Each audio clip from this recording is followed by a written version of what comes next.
weary travelers, and welcome to the Come and Go Tavern. My name is Sheela Ornthalis, and I'll be your hostess this afternoon. Today's kitchen special is a honey battered fried chicken with rice and a vegetable medley, and it looks like Erica is currently available for a full service package, if you know what I mean. But if you see anything or anyone else on the menu that you're interested in, just let me know, and we'll see what you... Okay, thank you very much for the hydrate right off the rip weather. And I could definitely use the hydration today. Yeah, on top of the delay that slowed me down this morning.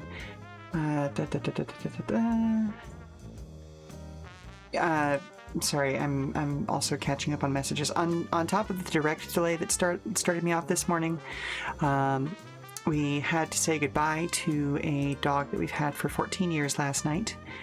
And yeah, it's been rough. It's been rough on everybody involved. So yeah. Yep. If I'm a little bit more down than I normally would be, or if you hear, some sound in the background because, somebody from the family is coming and just kind of sharing the space with me, that's why.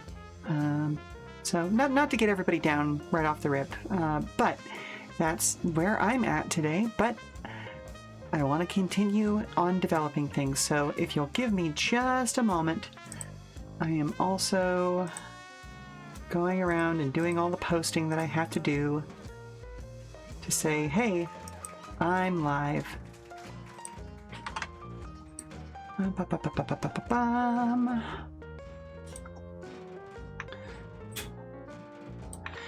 Other than that, I hope everybody else's day is going a little bit better than ours is.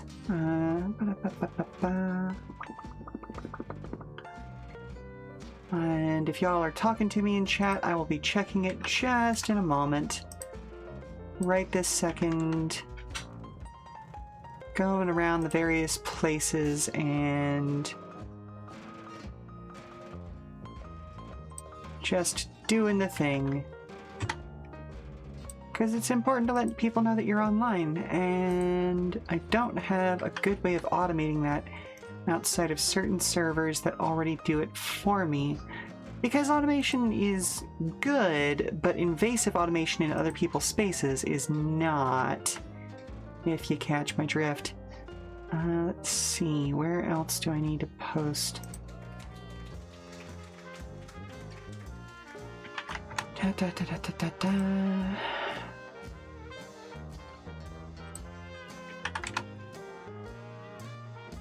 And that should be... Oh, goodness gracious, excuse me. It should be everywhere I need to post. Hi, and bye, Meatstick.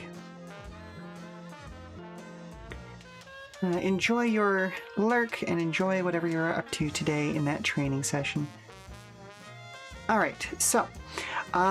yes, what are we doing today? Today is our 12th TTRPG Tuesday stream. We'll be continuing work on Protodrive's NPCs, rounding out the roles that we got all the math done on last time. We got our first two completed as far as abilities go, so we need to get the ability, or not just the abilities, like the core features, like the base features and the optional features for those roles. And then hopefully we can move on to templates. I doubt we're going to get the templates done today, but if we do, we might get into special classes as well. These are slightly different vocab words than what's used for the NPCs in Lancer, but it is what it is. I've got some different things that I want to get done with these NPCs than what Lancer does, and we're only using first-party stuff that's actually covered by the Massive Press license as our reference material. I know that Kaitave has done a really fantastic NPC rebake for Lancer that makes their NPCs significantly more interesting, but I don't believe that that's covered by the Massive Press license, so I can't use it as direct inspiration material, if you know what I mean. But as with all art, there's always going to be a little bit of stealing each other's ideas going on, so if something seems to be crossing over, trust me, it's not intentional. But in any case, I will also be happy to answer any questions you have about this game or other TTRPGs in general as well. And plus, it's just nice to co-work sometimes, so feel free to join in with your own projects too. As always, I'll be available for comments, questions, and concerns about the tavern, as well as regular old conversation, so don't be afraid to fill that chat with discussion. In particular, if you are a fan of Kane or Malagast, I am extremely excited to try out some of the stuff from Games for Freaks Volume 3 that dropped this week. But those games are kinda niche, and I fully understand that if you're not a heavy metal weirdo like me, then, you know, probably don't go to your tastes, but it is what it is. But yeah, let's head on over to the design screen, shall we? No? Okay, yeah, we are changing. Okay, good.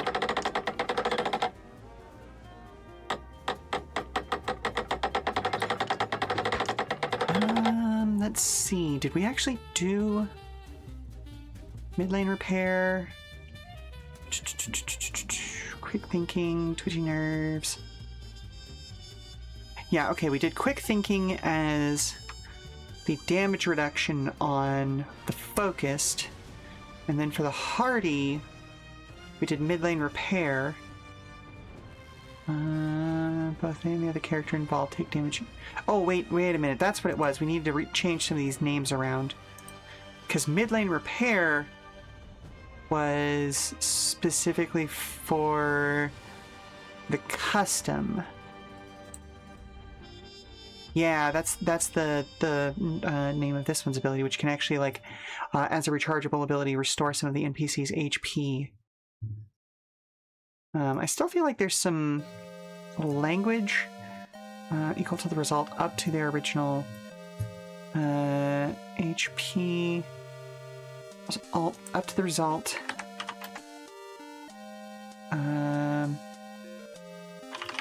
This repair cannot. Oh, the final total cannot exceed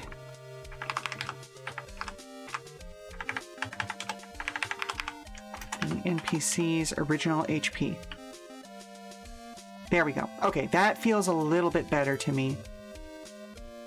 I knew there was something in there that I needed to change. And let's see, okay. What did we end up calling this? It was supposed to be something along the lines of, like, aggressive block or something like that.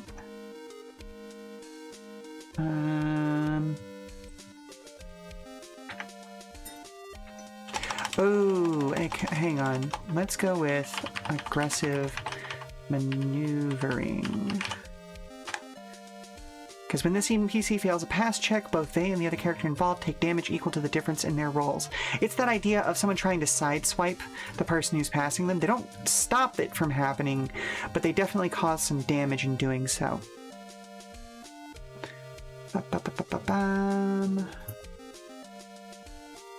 And I want to say there was something in the focused that I wanted to change some language in. Okay, so when this NPC fails a pass, yeah, it was draft response. We follow the vehicle that passed them, staying in the space behind the character that beat them in the check. This would put the NPC in the same space as another vehicle, move the NPC back until they are in their own space. There's a specific upgrade.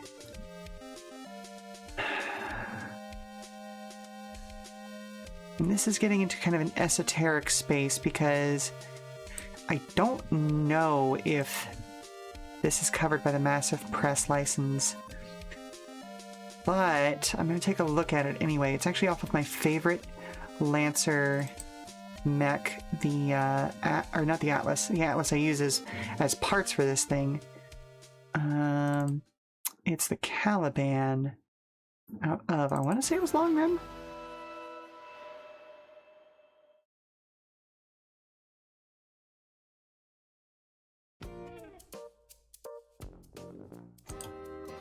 Yeah, it's the Longrun mechs.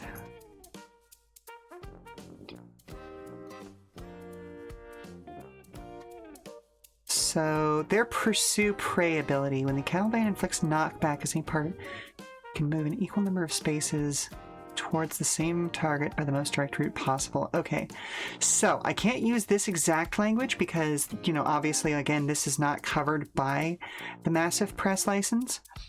Or at least it's unclear to me whether it's covered by the license. And on top of that, this also makes reference to a lot of sort of combat-based stuff, which isn't part of Proto Drive. So let's compare this. And I don't actually know that this is going to be more useful to us than the language we've already got. Because, like, it's the bolded thing. Move an equal number of spaces towards the same target by the most direct route possible. There aren't really turns or anything in this outside of, like, everybody follows the same path. So part of that, like, by the most direct route possible doesn't really do anything. We don't have to worry about engagement or reactions in this case. Ooh, actually, I might have to worry about reactions. So adding a clause about this movement does not provoke reactions does make sense.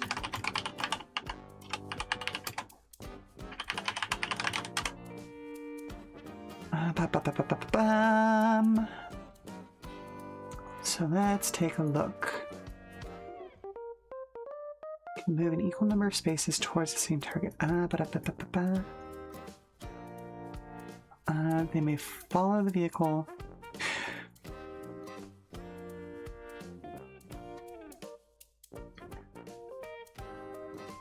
They may move with the vehicle. Maybe. Past them, staying in the space behind. I feel like we can remove some of that. So let's see how this reads now. When this NPC fails a pass check, they may move with the vehicle that passed them, staying in the space behind it. If this would put the NPC in the same space as another vehicle, move this NPC back until they are in their own space. This movement does not provoke reactions. Okay, that feels a little bit better than me. I know I changed it less than I actually thought I was going to need to, but overall that, you know, that still feels better to me because it's a little bit shorter, it's a little more to the point. It doesn't include unnecessary language. But it still gets the point across, and it specifically notes the fact that this movement does not provoke reactions. That's something I hadn't thought about until I reread Pursue Prey on the Caliban. Oh, I love that little wrecking ball. It's a good idea. It's a good thing. Okay, so I actually got through 3 out of the 4 roles last time. For some reason I was thinking I had only gotten through 2. Reinforced frame. Ooh, did I need to change the name on that? Where else do we use the term reinforced? Reinforced concrete walls. Oh! I do need to change the name on that because Bold Motors has an upgrade that's also called reinforced frame. Ooh, okay, so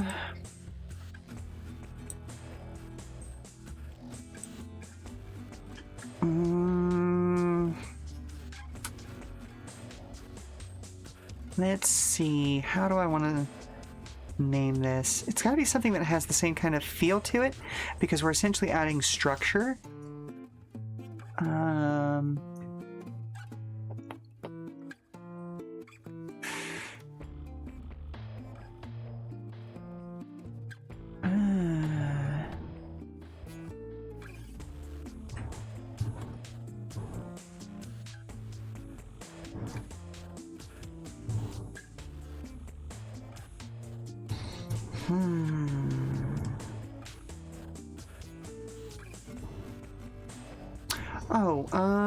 What if we just did roll cage?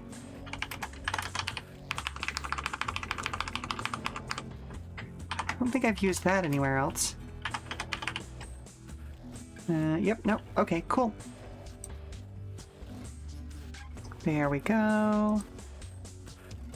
Unstable boosters, aftermarket transmission, Roadhog, unbreakable. Okay, cool. So, now let's do some text for the hot rod.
No. I feel like we need to get to 3 lines, but let's see. Hot rods are a tradition as old as mechanical vehicles. Though many use aftermarket parts to enhance their abilities, the key component is getting the tuning just right.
Okay, I think that sounds pretty good.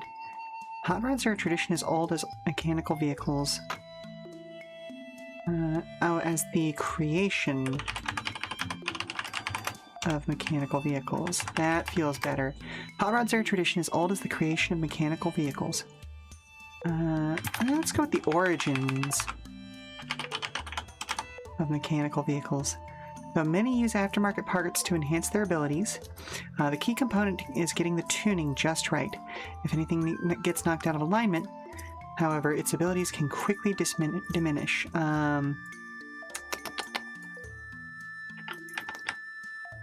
However, I don't want to use the word abilities again.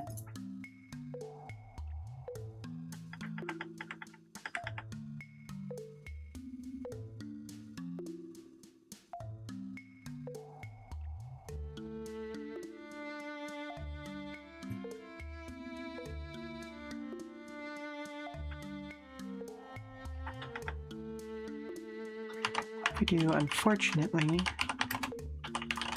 This means that it tends to be fragile.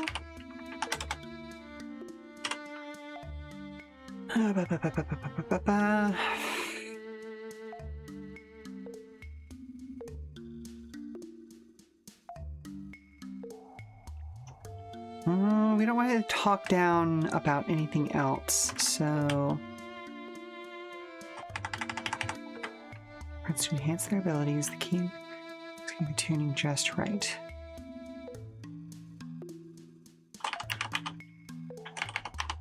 And on speed...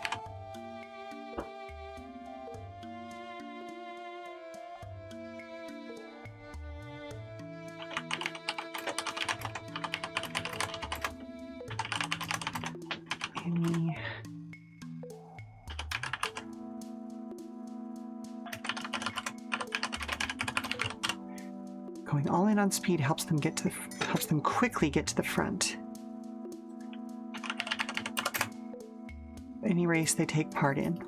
So hot rods is our tradition as old as the origins of mechanical vehicles. Though many use aftermarket parts to enhance their abilities, the key component is getting the tuning just right. Going all in on speed helps them quickly get to the front of any race they take part in. Excellent.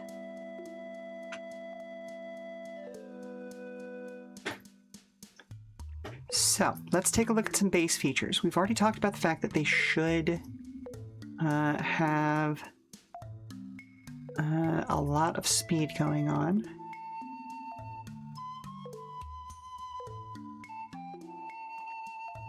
Let's see, this is the hardy.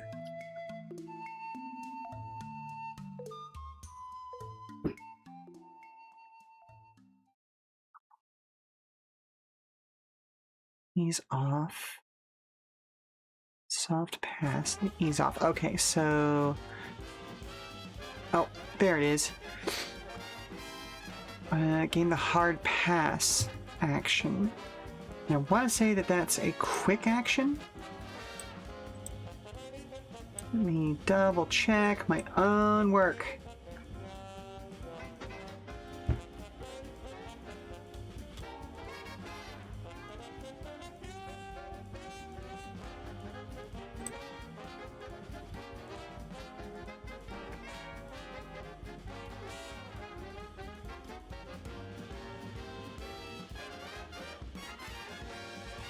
Ah, no, hard pass is a full action.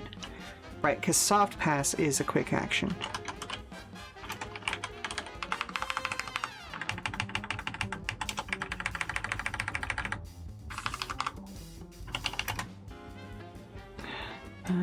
Let's go with something like explosive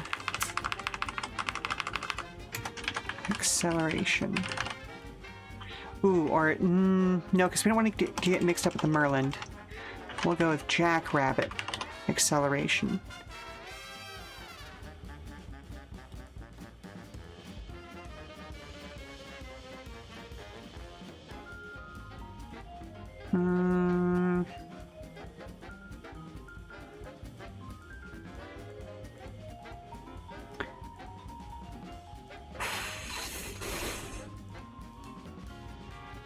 The other base feature is what's getting me. So...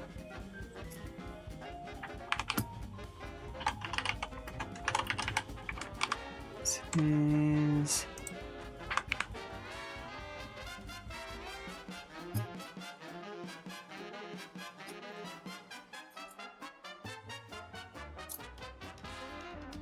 I can actually resolve that now. Let's go ahead and just delete that.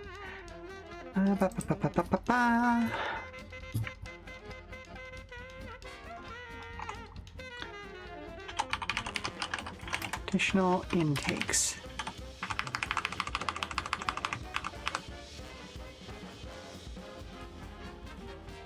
And I'll come back to that because I want to double check that this actually does something that's meaningful to this, like meaningful to the GM, and so that they won't have to refactor math. I'm pretty sure it does. We had to change the sensitive throttle here. Although I could do it as a unique mod with limited.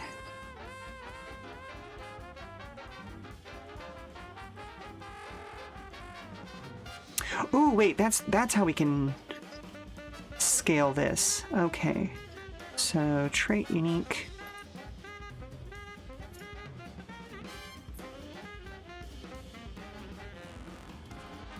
And then that would be limited. Yeah, limited 1, 2, 3. There we go. I just wanted to make sure that I was putting it in the right place. Oh, not 1, 2, 4, 1, 2, 3. Gain.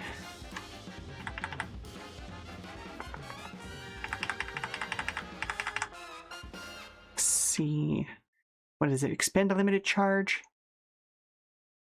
Expend 1 limited use. That's how we word that. Okay.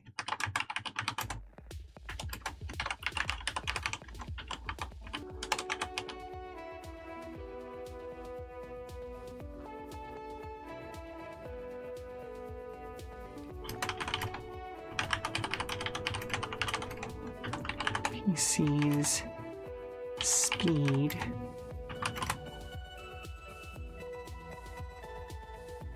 Oh, add.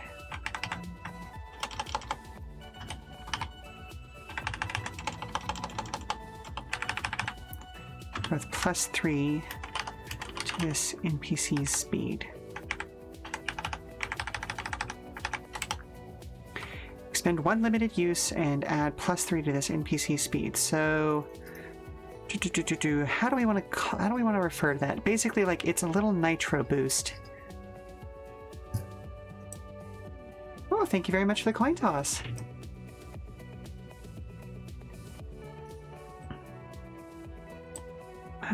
Did we use the term nitro anywhere before? Okay, the Chujitsu has the Afterwork Fun Nitro Injector.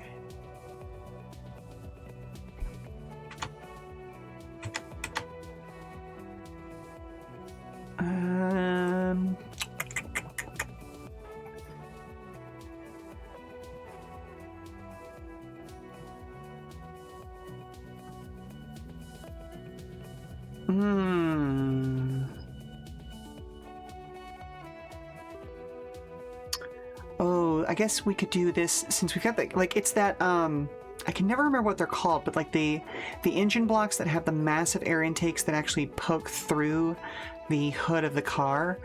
There's a specific type of head block that refers to, but I don't remember what they're actually called off the top of my head. Because again, I'm bad with vocabulary words. You'd think having as much exposure to language as I do would make me better at them, but it doesn't. You just remember words in the wrong languages. It's fucking great. I get, blech, you know?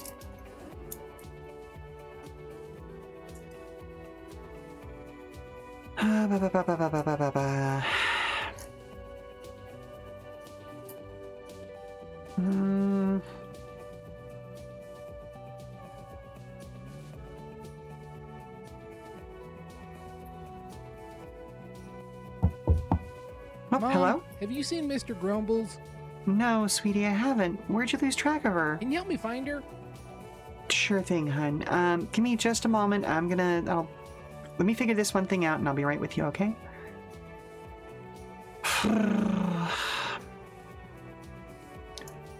Oh.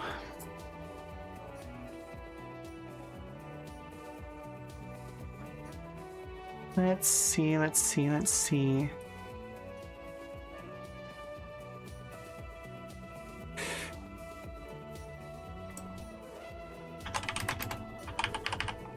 We're going to do that as a free action.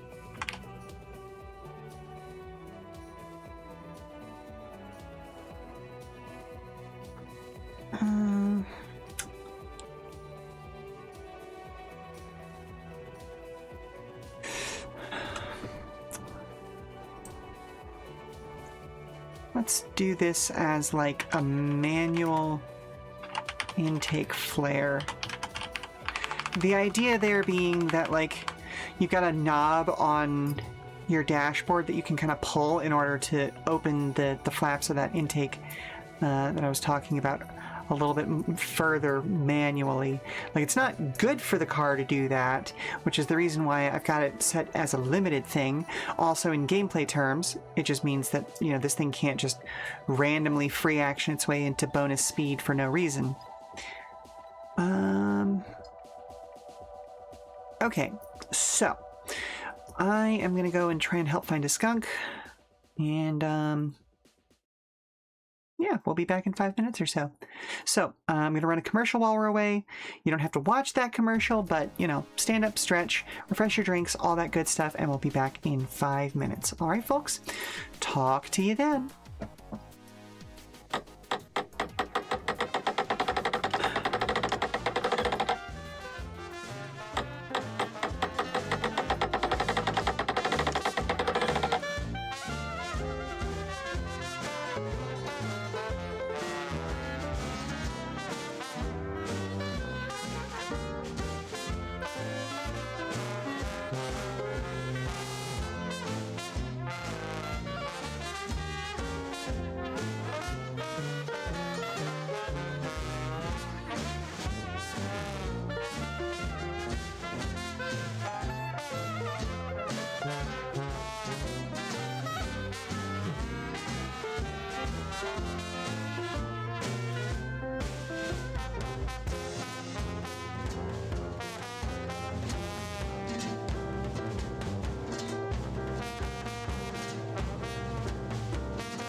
Welcome back, everybody. And how are you all doing today? Hello, Blasty. It's unfortunate you have to go straight from work to a doctor's appointment, but yep, just take a breath. You'll be home before you know it, you know? Today we are continuing work on NPCs, and we are already further along than I thought we were the last time, at least the last time I remembered being here. Just to take another look at this.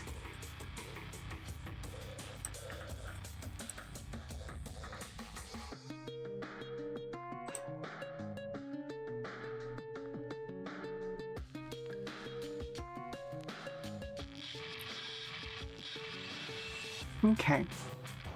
I just wanted to double check the math because I know we spent so much time on it last time that my head started to spin, and I wanted to do a kind of a sanity check on it. So, what about if instead of flare, manual intake adjustment?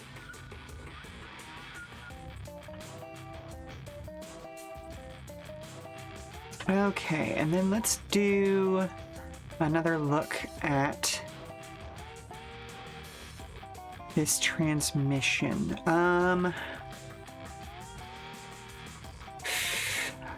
Okay. So I like the idea of instead of getting an automatic, this thing gets a manual transmission as its upgrade.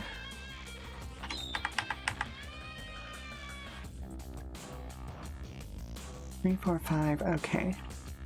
So 4, 5, 6. Let's do the absolutely bonkers thing of 7, 8, 9. Actually, like, separating the gearing on this by 1. 12, 13.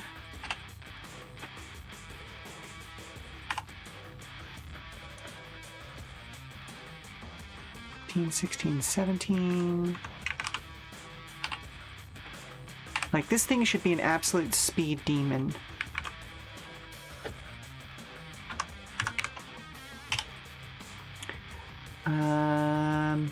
And that should help it fall in line with one of the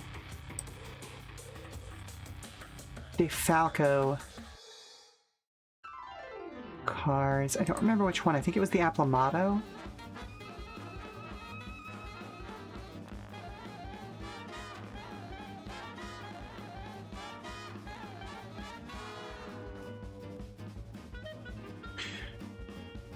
No, the Aplamato just has a stupid amount of class for the DeFalco stuff. It's the Pipistrello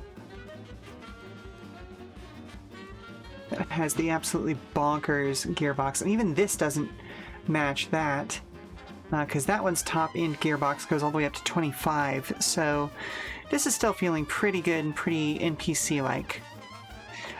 So let's see if we can... So knock off...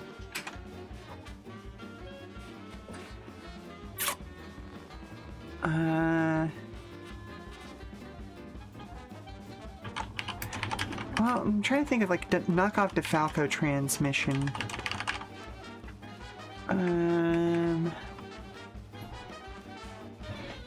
Is there a way to make that a little less obvious though?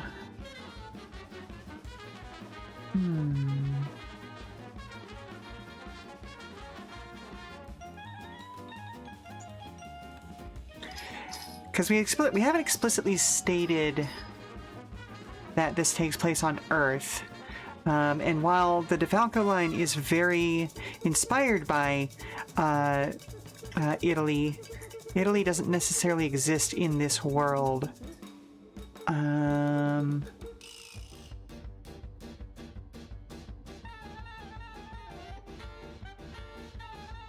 So what can we call this? Oh, wait.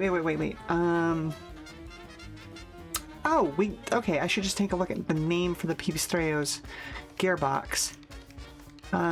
So it was called the Divario Max.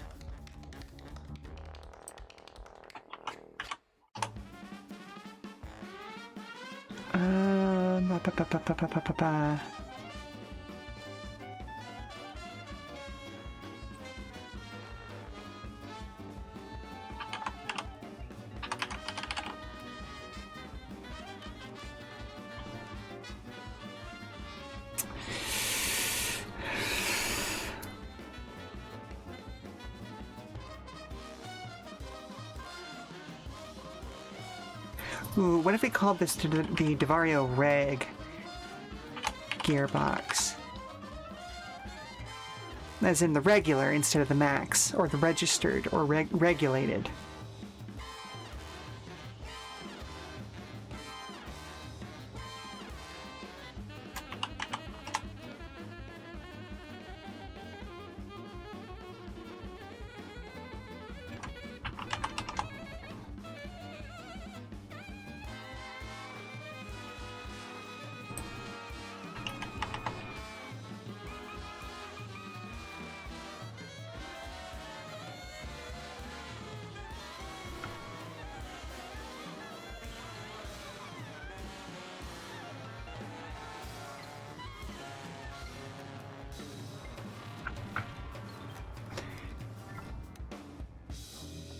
Okay, so we've got the additional intakes.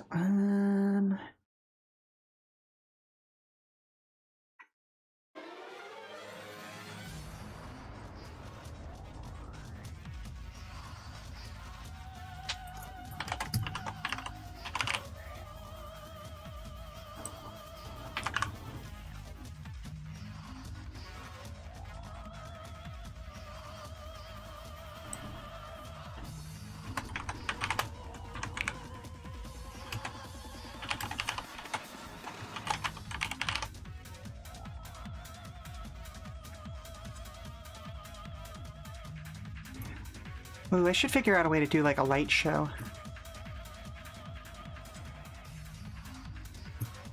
Because again, Kojima keeps giving us bangers like this. And when I say Kojima, I mean Kojima Productions. Like, you know, granted, Hideo Kojima is the one who paid for the production of the game, roughly. But I am aware of the fact that it was the artists on the soundtrack that were the ones who actually, you know, did this. But, you know, that's all fine, well, and good. We want them to get their credit, but I do not know their names. I just know the game was made by Kojima Productions.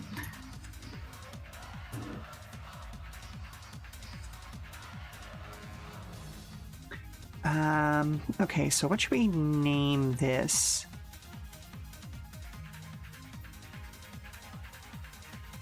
Allows it to go faster, but gives it poorer handling.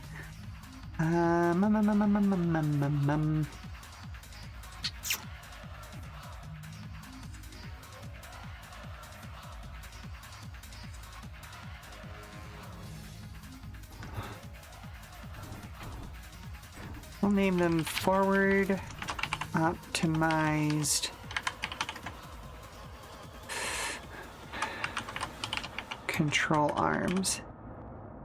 The idea being that like the steering on this is stiffer, but that allows it to do more aggressive acceleration. Then we've talked about additional intakes. And that just, again, is adding more intakes to the head of this hot rod. Let me hop back up to the, let's see, quick reference guide.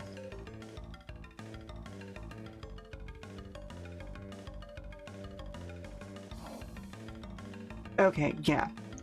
So giving it better fuel mix will allow it to do better at push and stall checks. Good.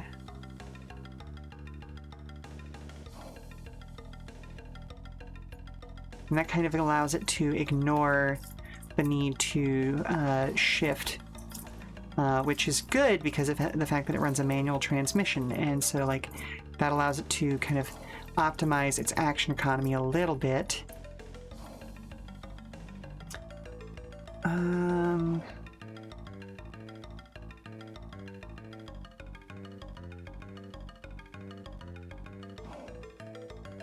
Let's see. I don't necessarily want to do roll cages or like more inherent traits, but a couple of reactions. Okay, the focused has a couple of reactions, so I think everybody gets at least one action of some sort. Yeah.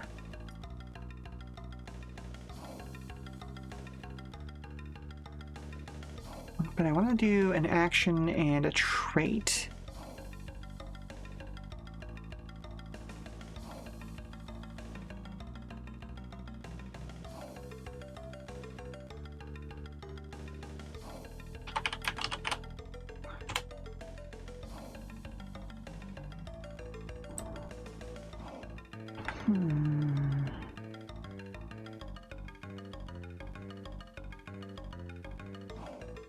Oh! I know what it is. We can add to the heat cap.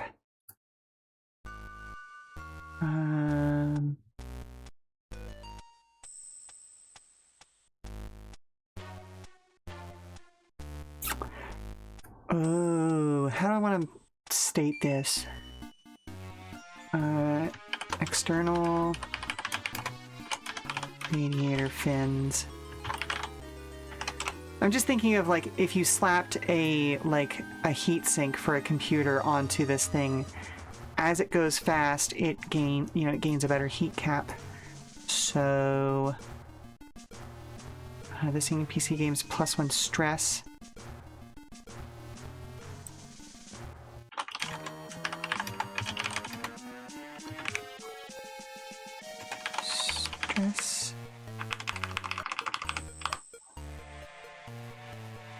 And let's see, these are traits, so third up. There we go.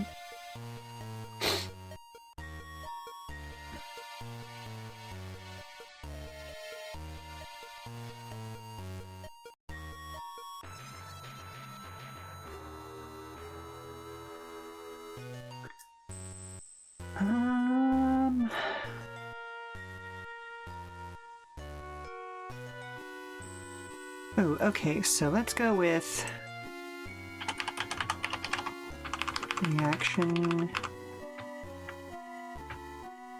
trait unique, and we'll do a recharge on a 3-up, I think, on this one.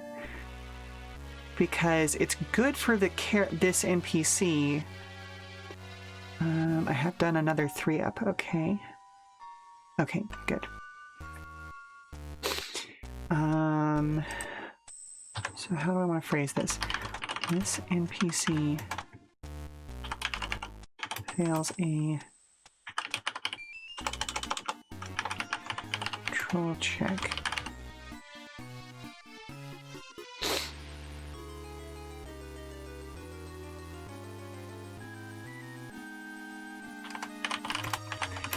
They reduce their speed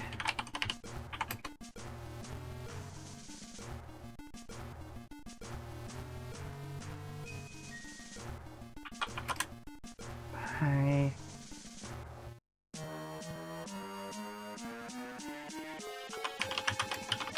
twice their drag.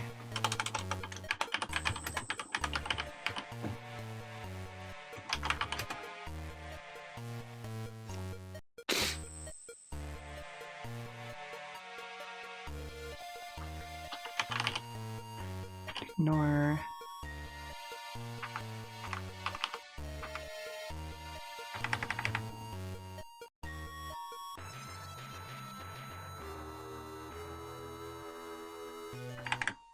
we'll do it as 2d6 damage instead of 1d6.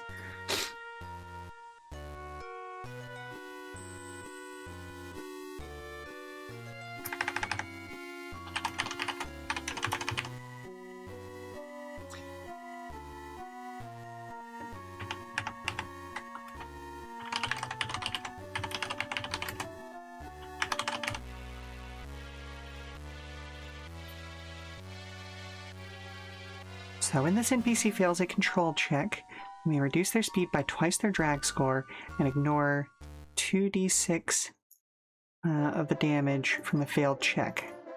So that's still pretty variable. At minimum, they're ignoring 2 damage, but if they're already taking a significant amount of damage, like at most, if they get incredibly lucky, that's 12 damage ignored, and we have seen time and again in testing that when you are playing extremely fast characters, if you take a hard corner too fast, you might just nuke yourself. Like, it's not hard to take 20 damage when you are going way too fast. So when this NPC fails a control check, they may reduce their speed by twice.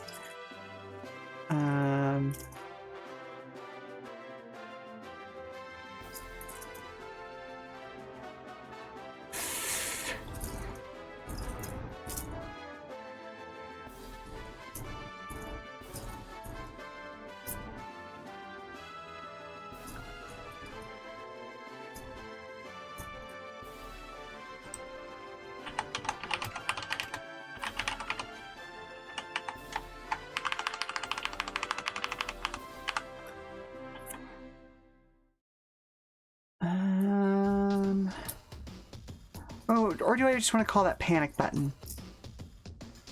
I'll just call it panic button breaking.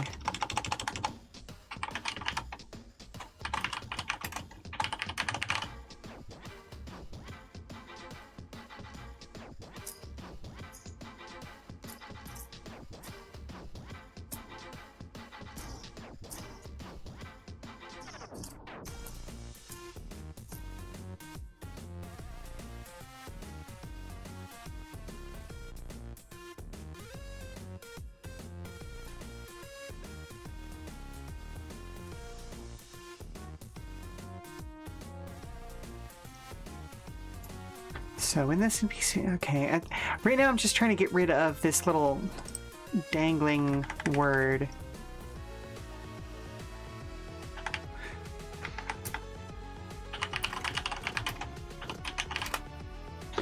So when this NPC fails a control check, they may reduce their speed by twice their drag score and ignore 2d6 of the damage they would take from the failed check.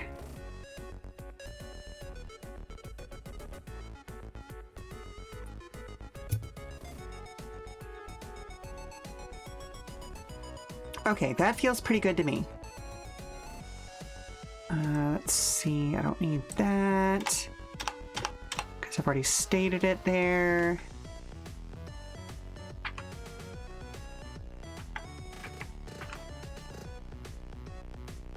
I don't need this note anymore.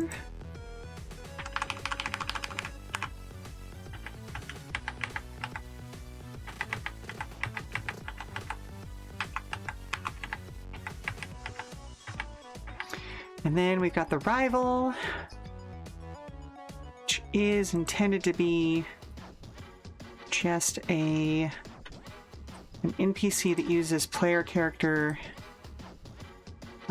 building techniques.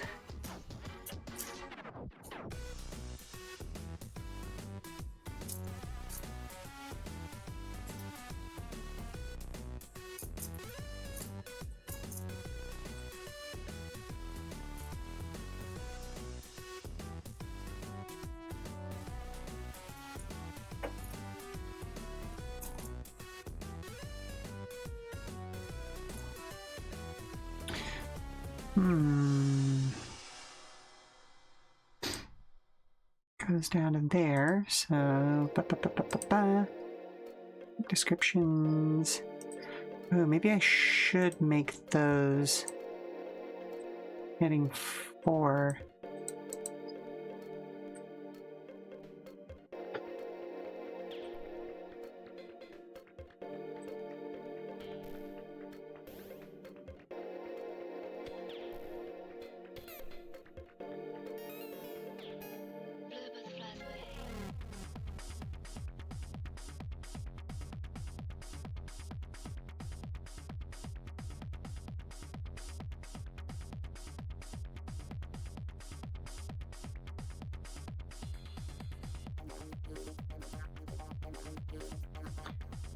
So let's bump that down 1, and then we'll do roles.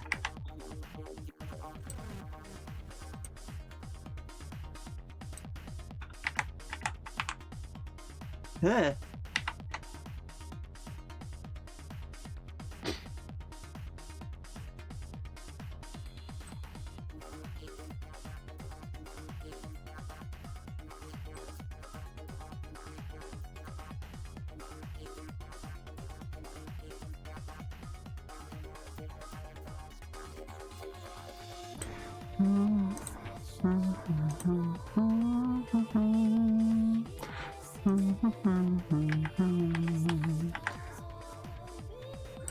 All right, let's insert column break there. There we go.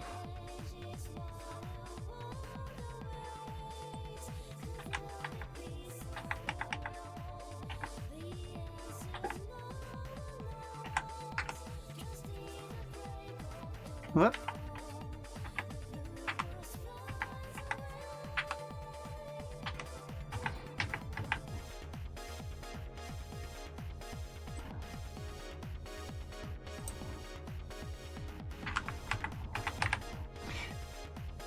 Bruh.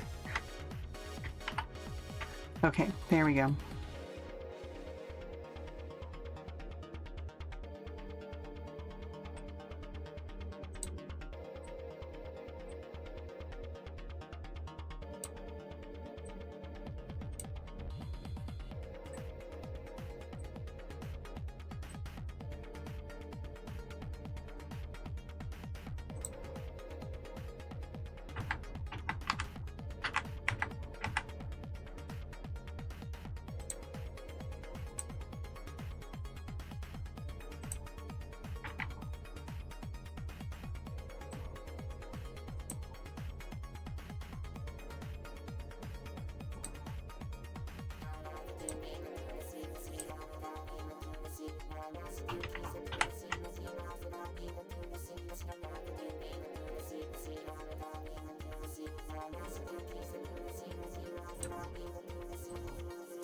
Everybody's favorite part of this process, readjusting and optimizing organization.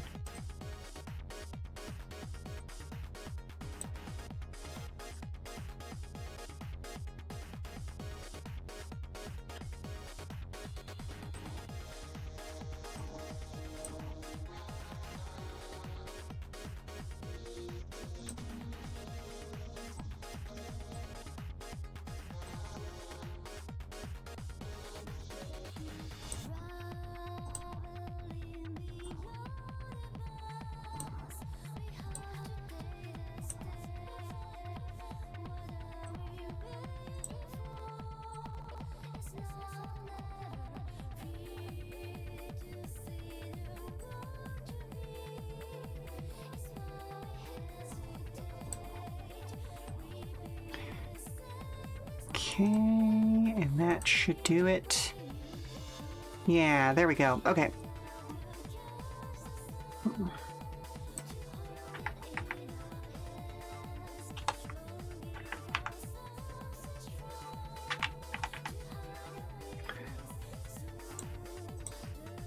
So I have a feeling let's try and fill up a column about the rival. So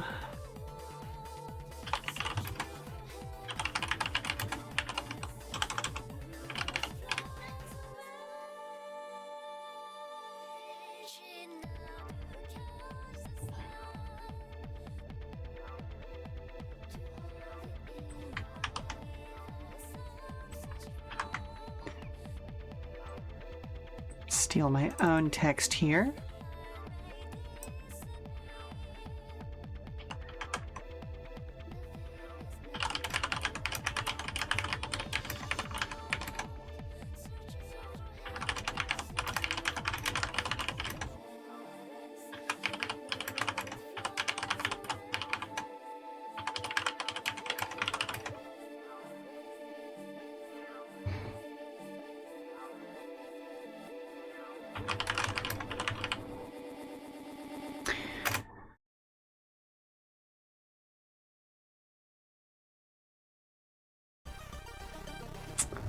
Oh, goodness gracious, how do I want to describe this?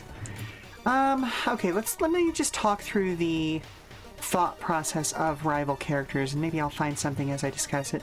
So, rivals are meant to be essentially other player characters. They are GM player characters, GM PCs. They form sort of the nexus around which a story pivots. These are the folks that are going to be the people who are kind of the main opponents of the player crews. So the special role is for those characters that not only lead another crew of talented drivers, but become the primary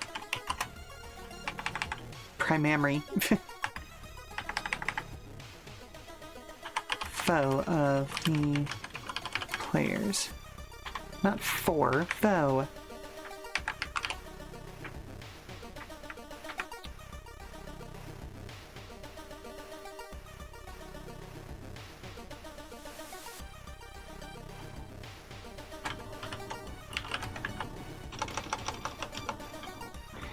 Following the same rules as player characters means that rivals have the highest variety of mechanic skills, chassis, parts, upgrades, and talents of any NPCs.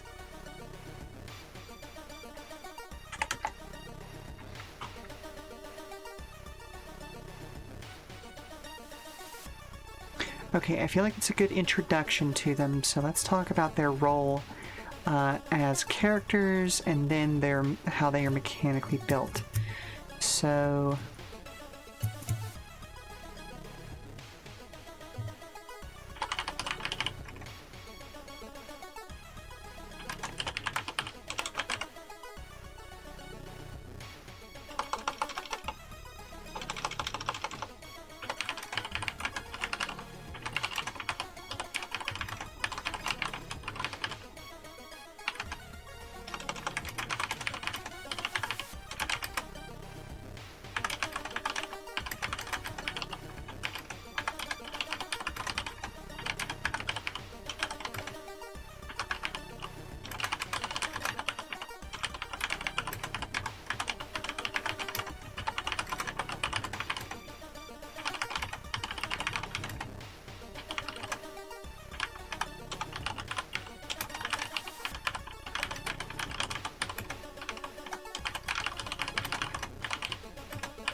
So, the relationship between the players and the rival can come in a wide variety of flavors, none of them mutually exclusive. They might be good friends. They might be a good friend. Enjoys competing against the players on the track. Or they might be bitter enemies with a storied history. They might be polite professionals whose only beef is related to the rankings. Or they might be underhanded schemers who do everything in their power to drag others down and aggrandize themselves. These characters should be as fleshed out as any other player character, thus their actions and motivations should be just as unique.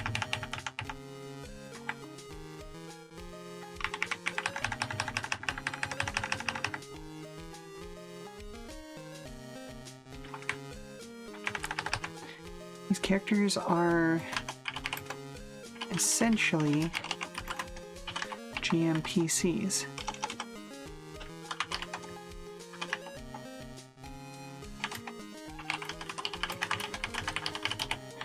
So they should be as fleshed out as any other player character.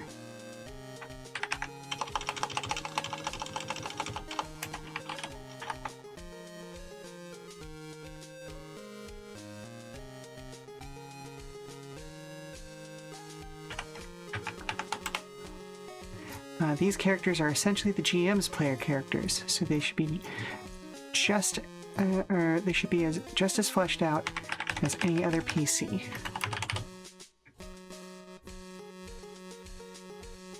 Not flushed, fleshed. Okay, let's take a look.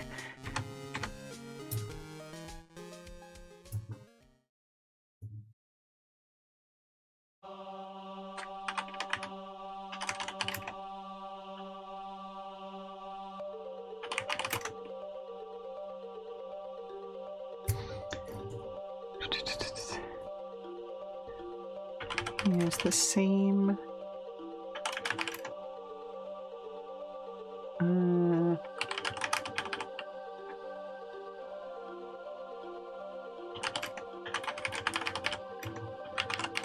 building as those in the player party.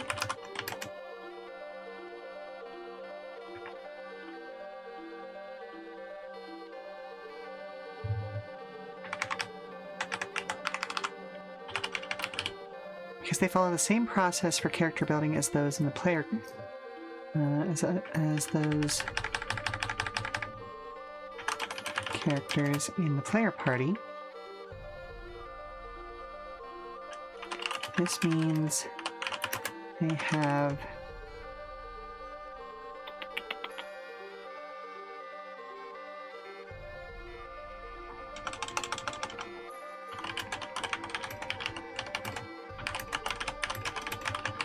just as complex.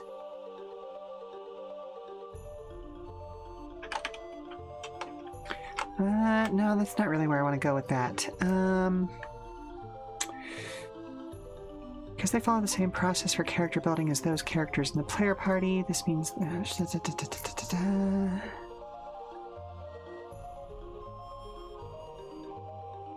This means they are balanced.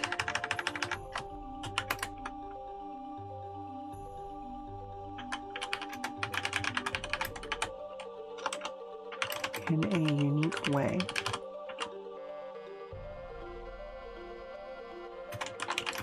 The two best options to ensure they feel like a reasonable challenge to overcome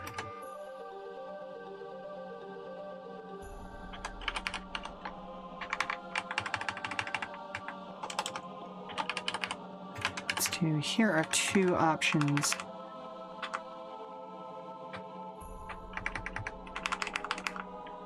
Help them feel like a reasonable challenge to overcome. Then we'll go into that.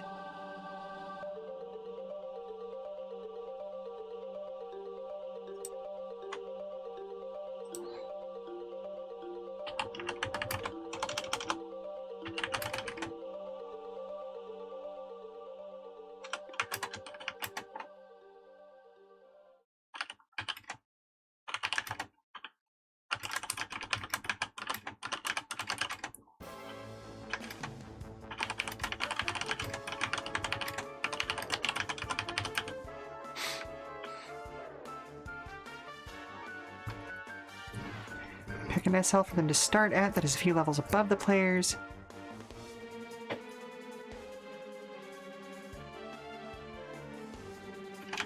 Keep them there.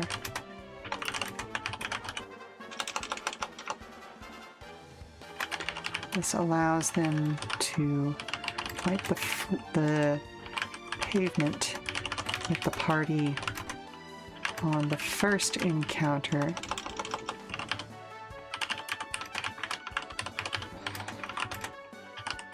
But for the party to slowly approach their abilities. I don't want to say abilities or skills. The party to climb through the ranks and eventually exceed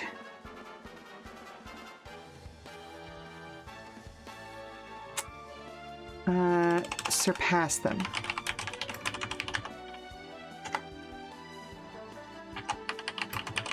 Keep their SL in line. The sponsorship levels of the player characters.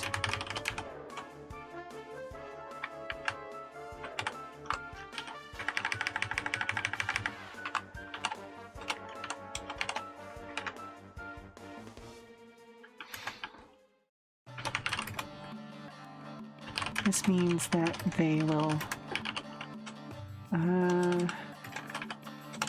this makes them a consistent threat, but not one that is, hello? Have you seen any random rodents recently? No. Were you messing with the mice colony again? No. Mm-hmm. Yes. Mm-hmm. Yeah, okay. Get a good count of how many you've still got in the colony, and I'll be there to assist you with that in just a moment, hun. Okay, this makes them a consistent threat, but not one that is impossible to overcome.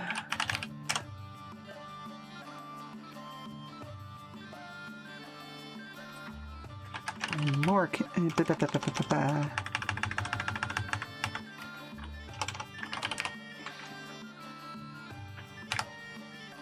Okay, so, obviously I need to go take a 5-minute break, help count out mice, and make sure that we actually have all of the ones that we expect to have.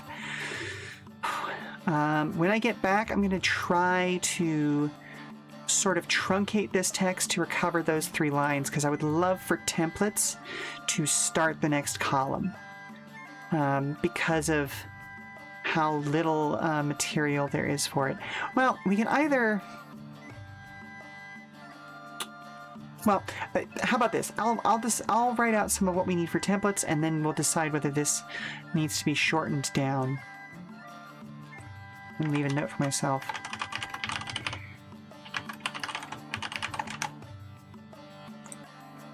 And we'll come back to that in 5 minutes. So it's that time again. Stand up, stretch, do all that good stuff, and we will be back before you know it. Okay?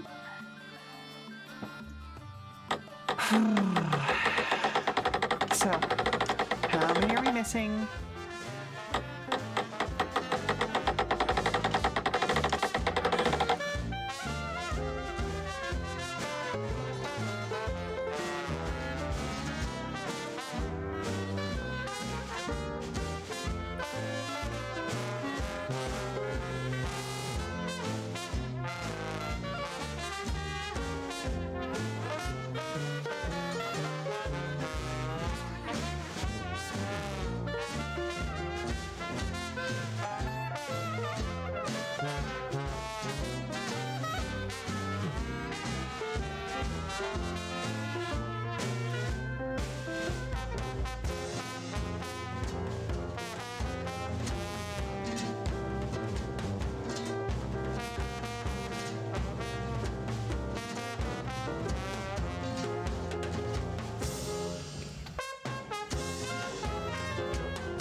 All right, folks, we are back. I hope you've had a good break.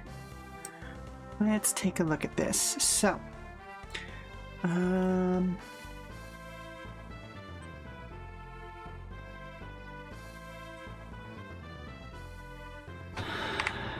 the very least, this would need to get moved over to the next column anyway, just because I don't like breaking up pointed list when there are only 2 points in them. So all of this needs to be compressed by about 3 lines or expanded upon. I'm going to go with the compression, because let's see what we can do. This special role is for characters that not only lead another crew,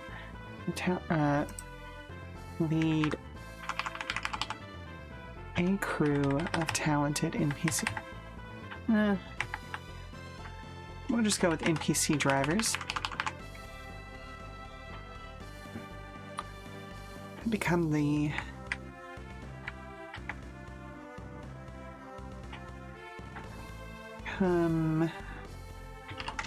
proto drives equivalent.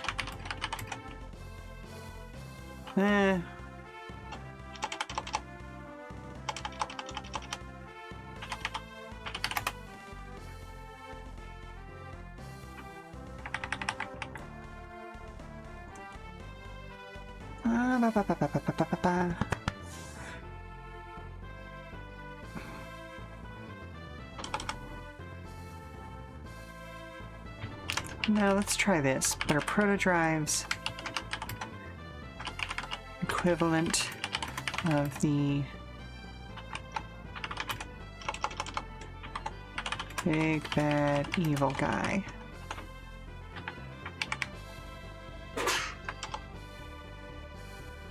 Following the same rules as player characters means that rivals have the highest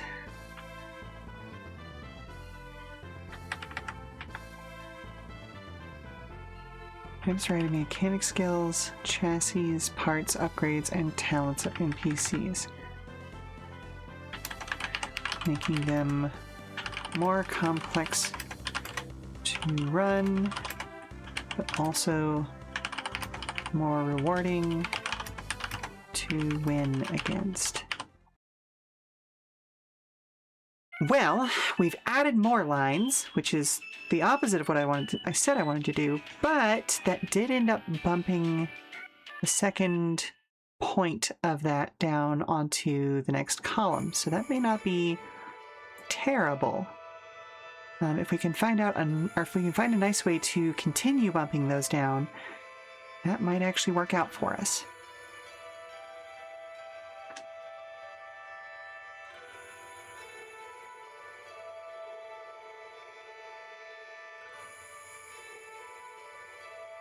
The relationship between the players and the rival can come in a wide variety of flavors, none of them mutually exclusive. They might be a good friend who enjoys competing against the players on the track, or they might be a bitter enemy.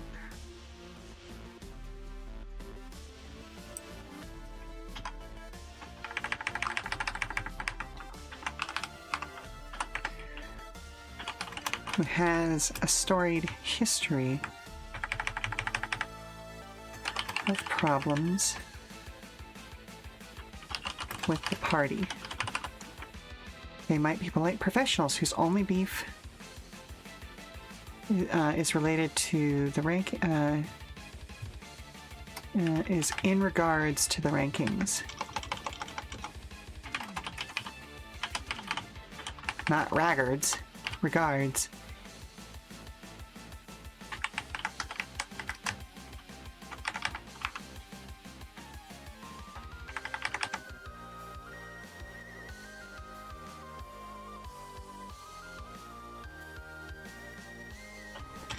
Regards to the rankings, or they might be underhanded schemers who do everything in their power to drag others down and aggrandize themselves. These characters are essentially GM's player characters, so they should be just as fleshed out as any other PC.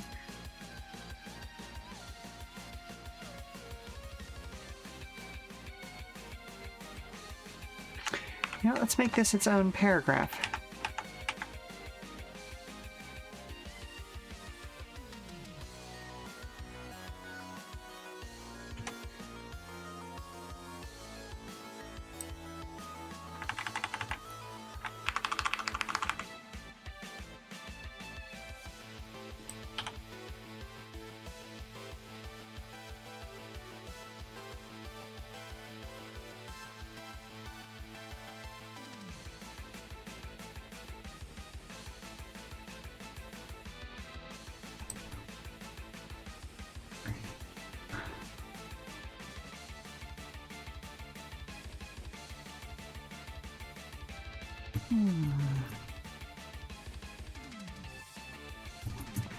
How do I want to explain this? Okay, so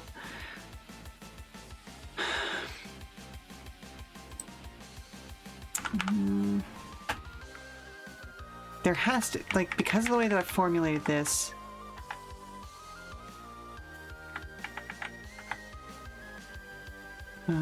other options.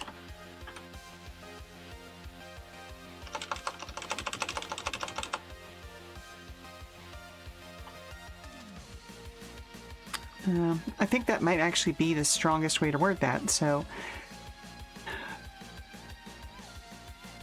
the relationship between the players and the rival can come in a wide variety of flavors, none of them mutually exclusive. They might be a good friend who enjoys competing against the players on the track, or they might be a bitter enemy with a storied history of problems with the party. They might be a polite professional whose only beef is in regards to the rankings, or they might be an underhanded schemer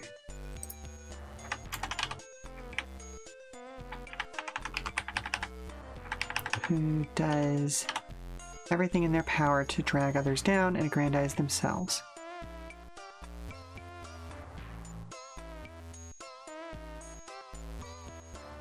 These characters are essentially the GM's player characters.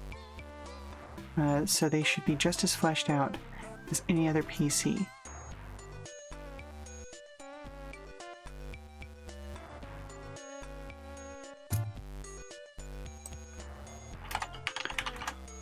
With personal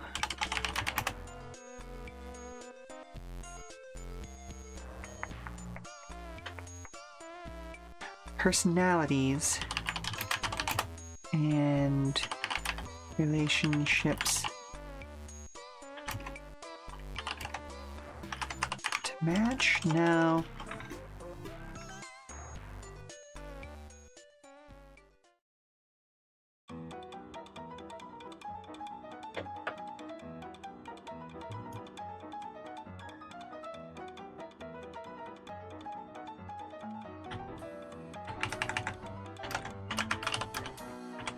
And relationships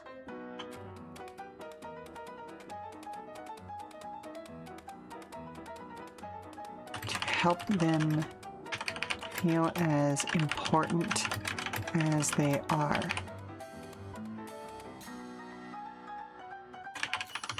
Mechanically.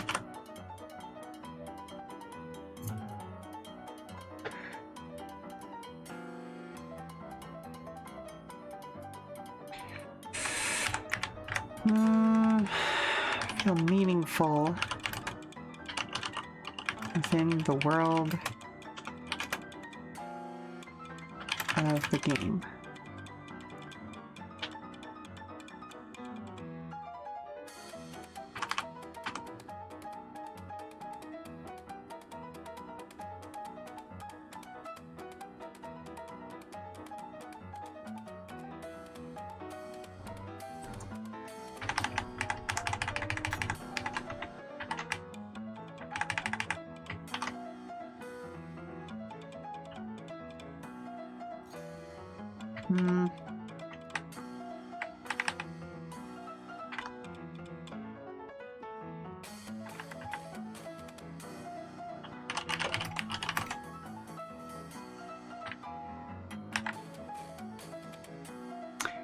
So they should feel just as fleshed out as any other PC with their own personalities.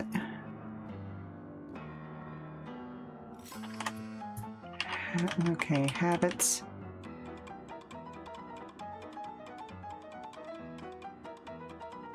And relationships to help them feel meaningful within the world of the game. Okay, so let's read this one top to bottom. It's a big chunk of a paragraph, but I think it works.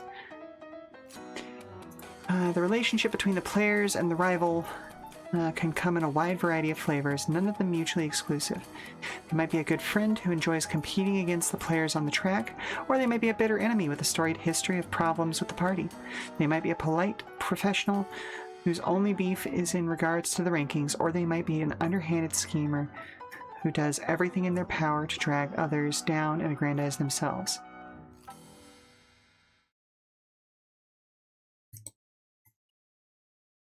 essentially, these characters are... or these are the GM's player characters. So they should be just as fleshed out as any other PC, with their own personalities, habits, and relationships to help them feel meaningful within the world of the game.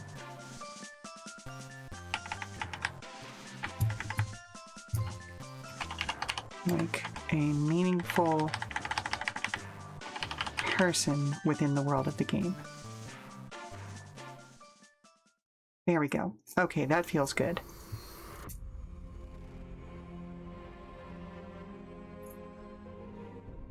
Because they follow the same process for character building as those characters in the player party.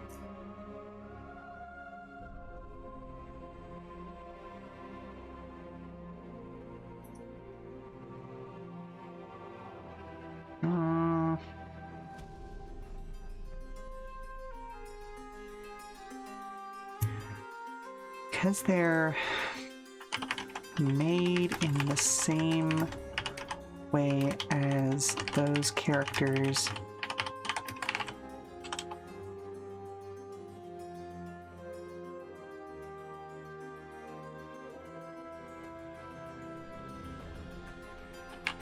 played by the players, played by the party,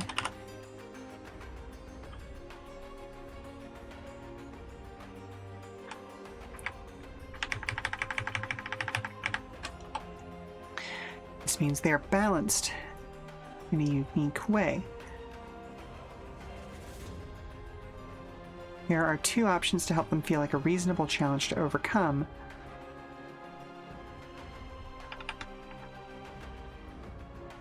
And then I'm going to go ahead and insert a column break here. Pick an SL, or pick a, let's start off with the sponsor ship level to start at. There's a few levels above the player characters, and keep them at that SL. This allows them to wipe the pavement with the party on their first encounter,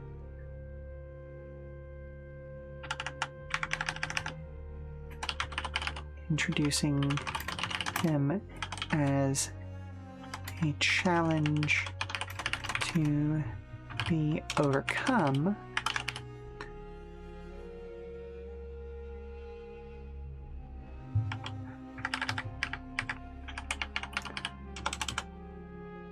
That allows the party to climb through through the ranks and eventually surpass them.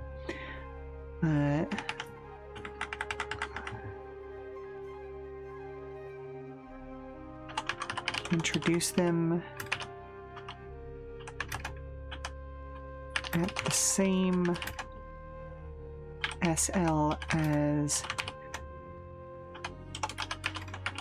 of the player of the PCs, and keep them and increase their SL at their level at the same rate as those PCs.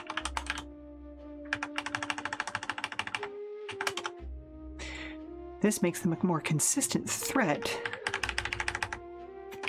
whenever they're encountered, but not one that is impossible to beat.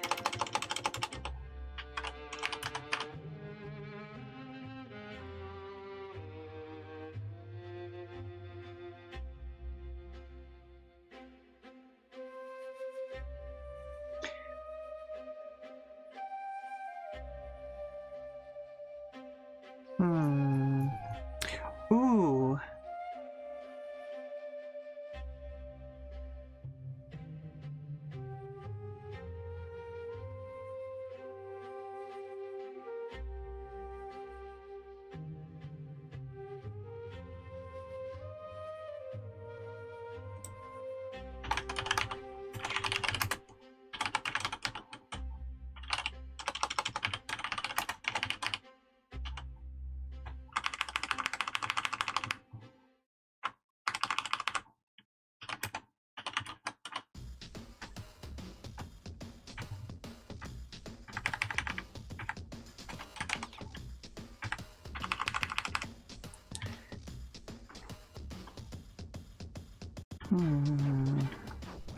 Match their sponsorship level to that of the PCs and increase their SL at the same pace.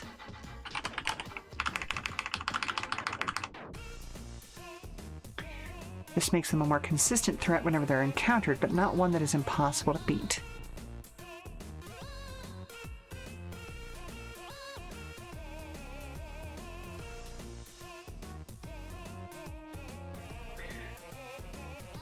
Above the player characters.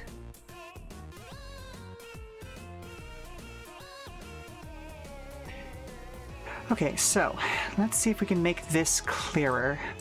Pick a sponsorship level for them. Introduce the rival at a sponsorship level that is few SLs higher than that of the player characters.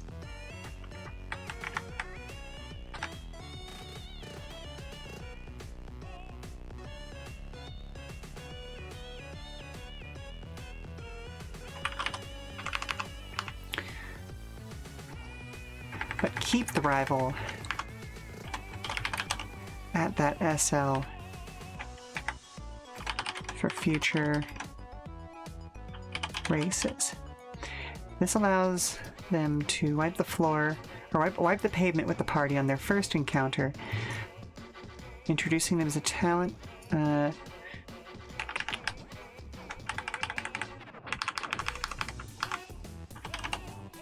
Making them a challenge to be overcome. That allows the player or the party to climb through the ranks and eventually surpass them. Match their sponsorship, or match the rival's sponsorship level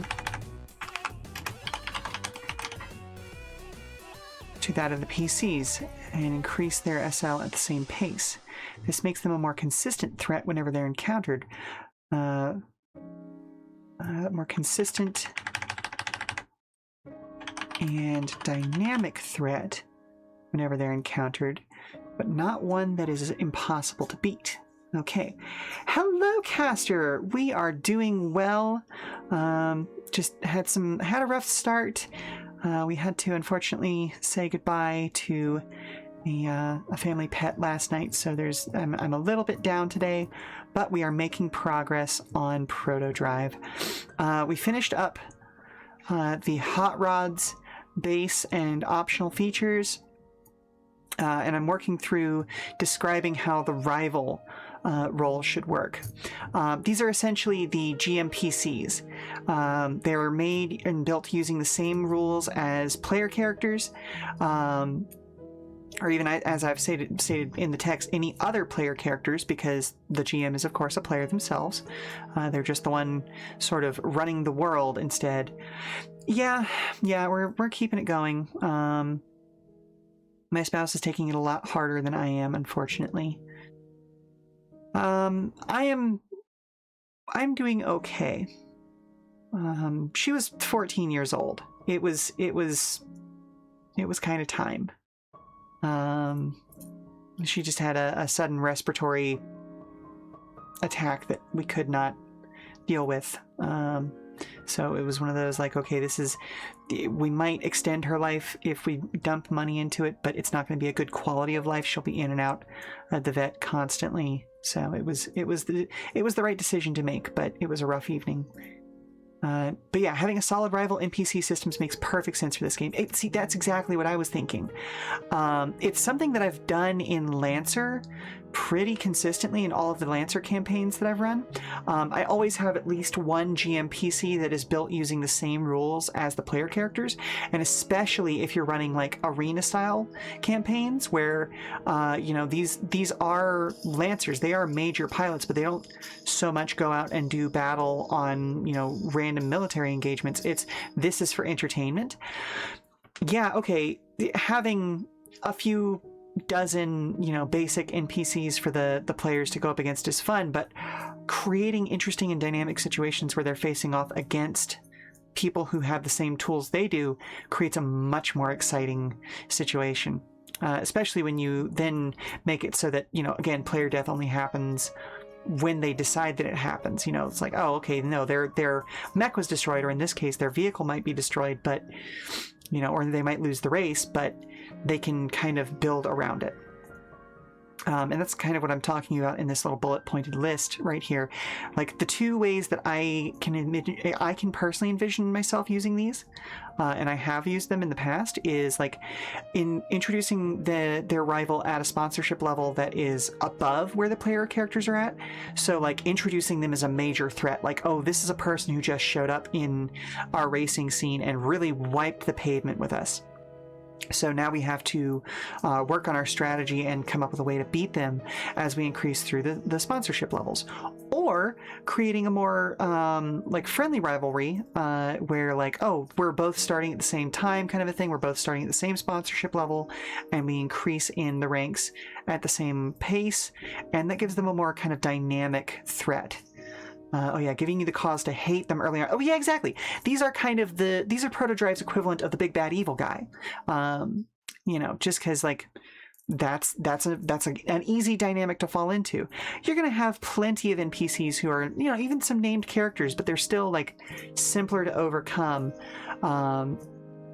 And this is kind of like, as we were going over last time, sort of the background drivers. The customs, the focused, the hardy, the hot rod, and, the lower skilled people who, aren't as good at this as the heroes, who nonetheless get in their way on the race course. At the end of the day, the real race is between the player characters, but it's fun to introduce these in order to kind of give them additional obstacles to overcome. That was something that I didn't have built the last time we played a game, but I definitely want to organize something as we approach 1.0 with this game to actually like run another session of this with the modernized version of this. What I'll probably do is once I finish out the special classes, I will call that for version .8, although really this is going to be 8.5 of the game. And then version 0.9 is going to be all about filling in like just what I consider to be the quote-unquote standard world in which this takes place, and like just giving people kind of a basic background to play against if they don't feel the need to create their own world. And I always encourage people to create their own world, but having a quote-unquote standard for them to play against and just use as a background can be helpful to a lot of tables.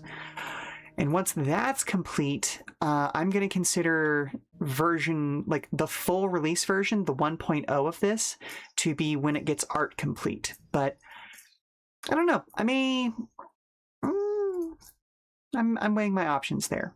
That may be, farming this out to an actual publishing house or something like what you're doing for C of E right now. Actually, hang on a second. Let's... Yeah, I don't know. That's going to be the thing. Like, 1.0 is going to be once we're art complete and once we've had a few more balancing runs on it. But yeah, once I hit 0.9, that's when I'm really going to start pushing this in a few places, including the actual Lancer Discord. I suppose for this game, getting art for all the cars is a big part of having 1.0 functional. Exactly.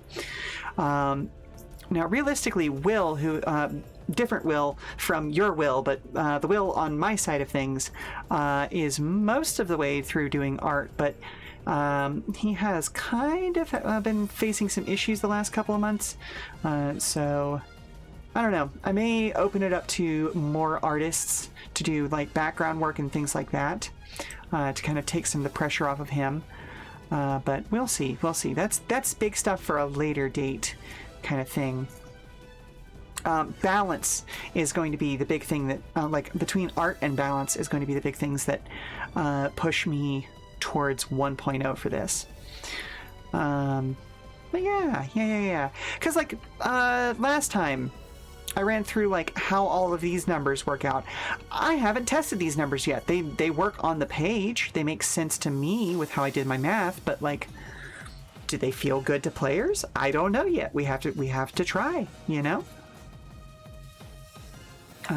Outside of that, other TTRPG stuff I'm excited about. Tom Bloom just released the latest Games for Freaks.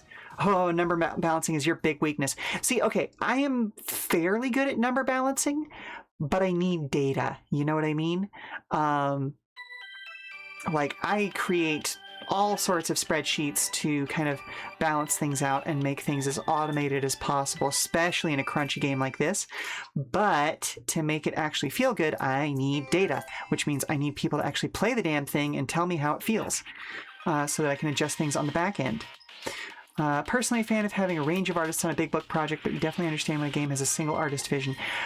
It's mostly... Okay, so... Partly it started out as... this game started as Will and I, during one of our theatrical tours, just bouncing ideas back and forth and being like, wouldn't it be cool if we had a driving game that used the Lancer system, because of how easy it is to customize things in Lancer and how much like that maps to creating custom cars and all those sorts of things. And then it just kind of went from there. I started writing up the actual rules and the mechanics of it, bouncing ideas off of him, because he's not as much of a GM as I am, but he definitely plays a lot of games and has a good feel for how things feel as far as balance goes.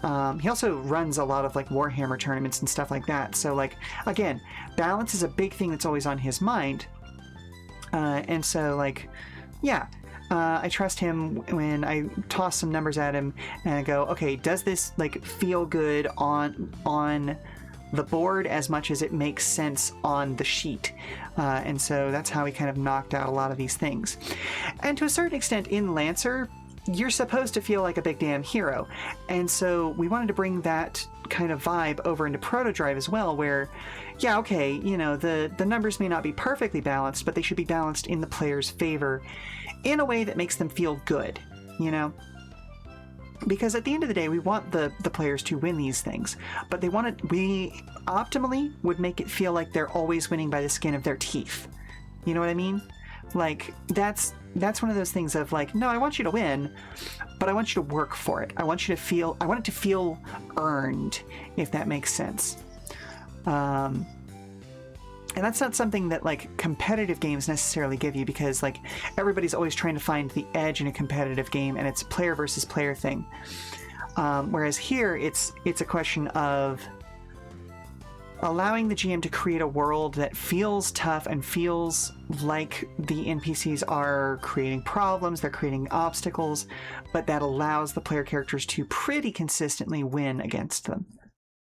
And that's an uphill battle, you know? Because there's a fine line between challenging and too tough, or, you know, feeling like you're just getting the edge out on them and then being too easy. So, yeah, there. Again, I need data. Like how Blade's dice math has you get to over 50% chance of success quite easily, but most of the time it's narrow and complex wins. Exactly. And Blades has, like, and a lot of their sort of successor systems do a good job, I feel like, of making, like, okay, you always succeed, but how well are you succeeding, kind of a thing. You always move forward, but, you know, what consequences does it come with? That doesn't work quite as well here because of, you know, the consequence being, you know, you are now behind another car in this race. But I definitely have that in mind for some future things that I have on the back burner right now. Yeah.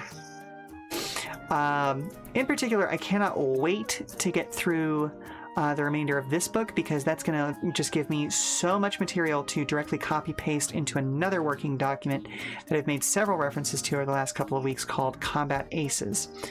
Now, that does use a deck of cards instead of dice for its resolution mechanics, but a lot of this language is going to map very directly there as well. God, I have so much stuff that I need to do. I don't know. Once I hit point 8, like get to the end of this, this section particularly at the end of the special classes over here, I will probably take a week to make myself do the maps that I still need to set in stone for Return of the Dawnbringers, just so I can get that project posted. Because it has been sitting and sitting and sitting, and I have gone over a lot of the mechanics enough times at this point that I feel like they're at a place where they need to go out and actually experience the world and see how other people like them, because otherwise it's just never going to move, you know? And that was the one that I actually wanted to contact you about some art for. Specifically because there are 3 character archetypes in that one, plus I would love to get some art for the main Baron of the first dungeon, and you have a really good handle on particularly Mega Man Battle Network's style, and that's kind of how I want this to feel, you know? That feels like it's very much in your wheelhouse, both interest-wise and style-wise for your drawings, especially with that most recent robot drawing. Oh my goodness. Yeah. But anywho, I'm gonna try and lock in here, at least for a few minutes, right? Okay, so. Again, this feels like just a monstrously long paragraph.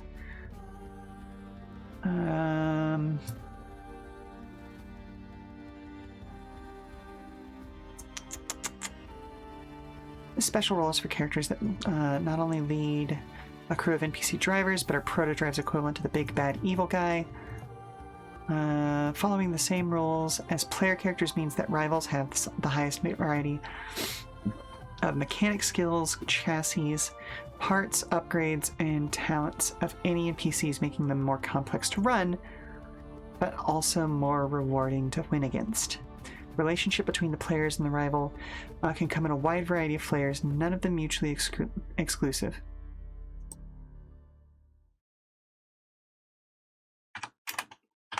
For instance, you might be a good friend who enjoys competing against the players on the track.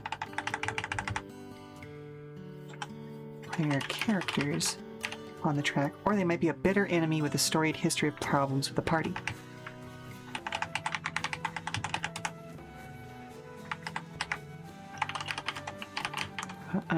Other possibilities? Yeah, well, you're a lot better half full body than you used to be.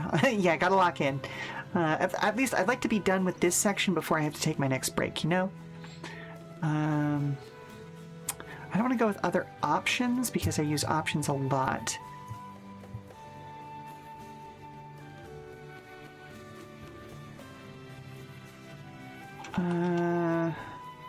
Other rivals.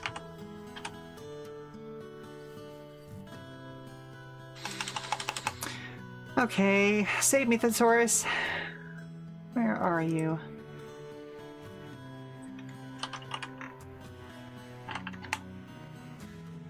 What's another good word for options?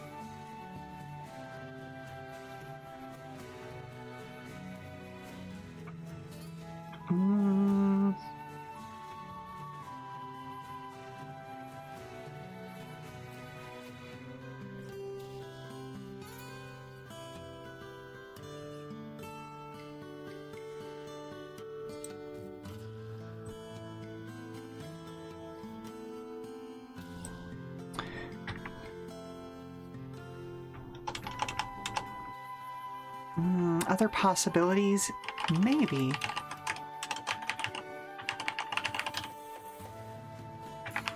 Might be to make the rival a polite professional whose only beef is in regards to the rankings, or even An underhanded schemer who does everything in their power to drag others down and aggrandize themselves.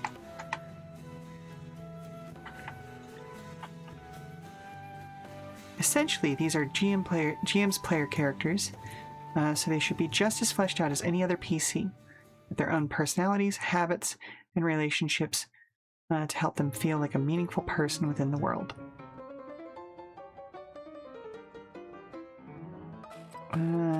And that means that we can insert a column break there, that, and get rid of the column break there. Okay.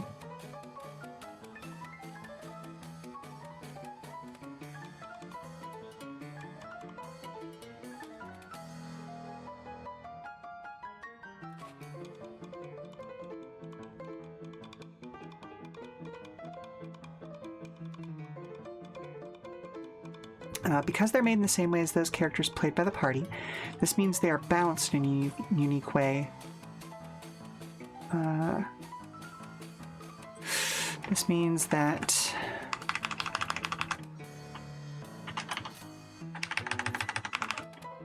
balancing them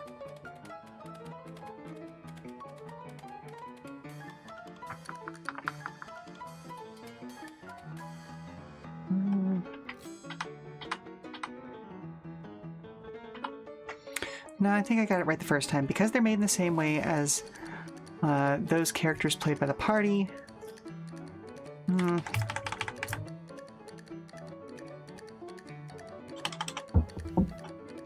Other player characters. Mom, Hello? can you help me get a snack off the high shelf? Sure, sweetie, but aren't you taller than me at this point? Yeah, but you have that grabby spell that I don't. That's fair. Okay, give me just a moment to finish this up and I'll be right with you. Because they're made in the same way as other player characters, this means they're balanced differently from other NPCs.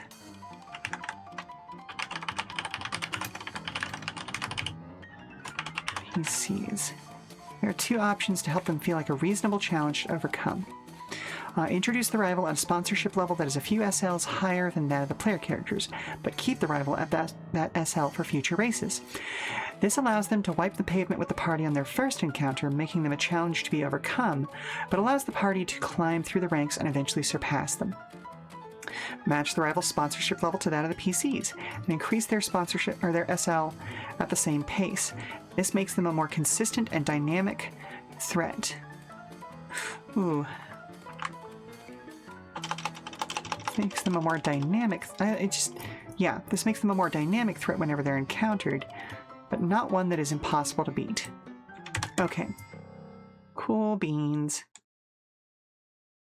And then I'm gonna do that to make sure we have the same indents. And using more than one rival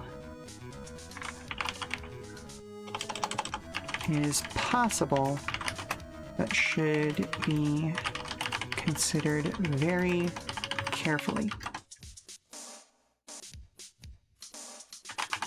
Having more than one in a campaign makes sense for stories about complex and diverse racing cultures. Having more than one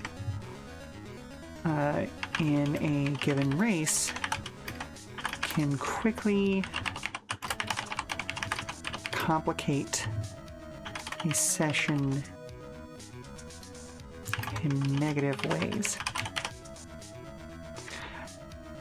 Okay, I'm going to come back and hammer through that a little more thoroughly after our commercial break, because I think it's getting at something important that needs to be included here, and may even give me the ability to bump the entirety of templates and special classes over onto the next page. But I want to make sure that I'm writing it well and not pressured by time. So we're going to go for a 5-minute break. I'm going to help Dare get a snack, and we'll be back very soon. Alrighty, so what would you like to eat today? We've still got a few of those preferred gummies, but I think we've also got some little pastries as well.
back. So let's see if we can't fluff this a little bit further.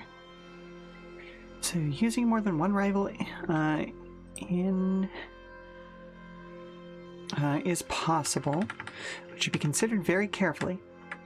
Having more than one in a campaign makes sense for stories about complex and diverse racing cultures, but having more than one in a given race can quickly complicate a session in negative ways.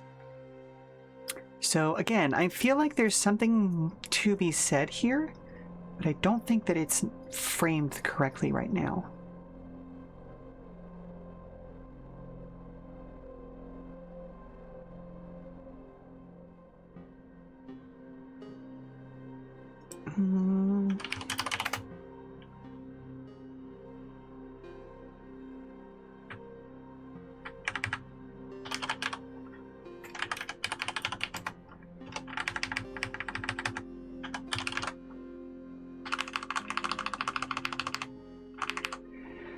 So using more than one rival is always possible, but should be given careful consideration.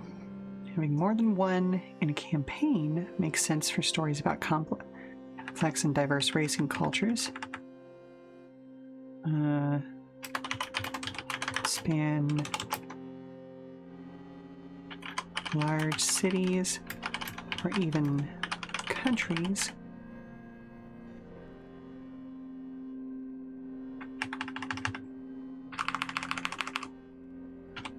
Large cities, countries, or even a world.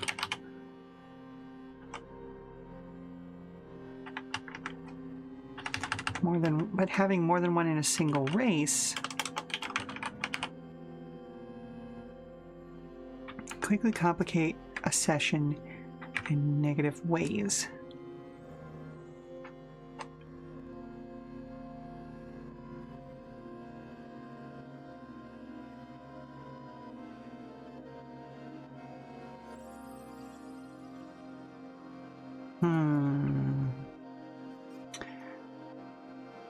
I almost feel like there's more to say about this, but I'm not sure what else to say about it.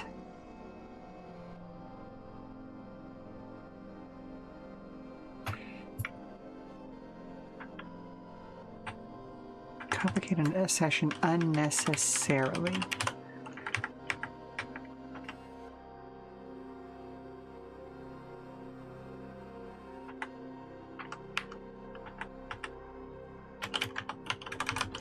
Or muddy the direction of the story.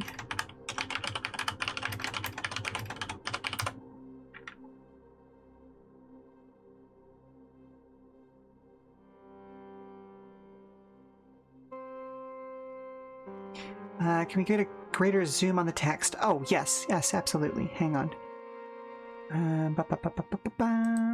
Let's... Maybe not. There we go.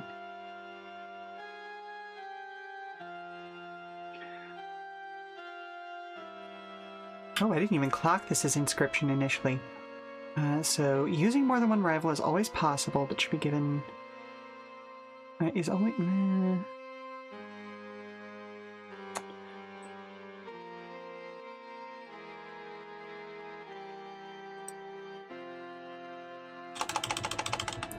This feels like an appropriate place to use is always an option, but should be given careful consideration. Hang on. But careful consideration should be given to how they're used in the story. Having more than one in a campaign makes sense for tales about complex and diverse racing cultures that span large cities.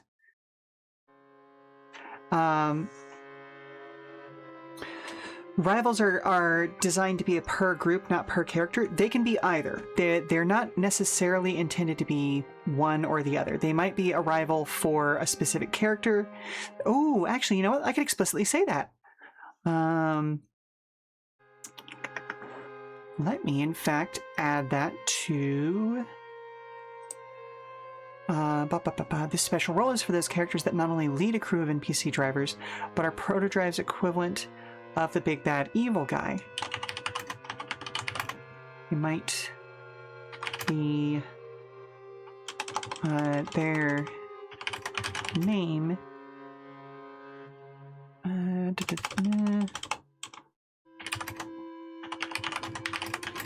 You might be a rival to the player party or the player crew all together.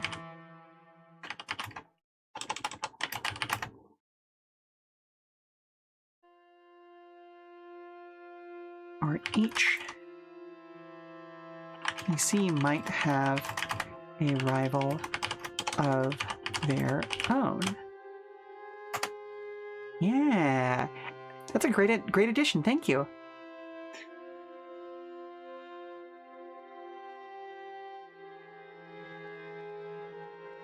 Following the same rules as player characters means that rivals have the highest variety in either case. Following the same rules as player characters means that rivals have the highest variety of mechanic skills, chassis, parts, upgrades, and talents of any NPC, making them more complex to run, but also more rewarding for the players to win against.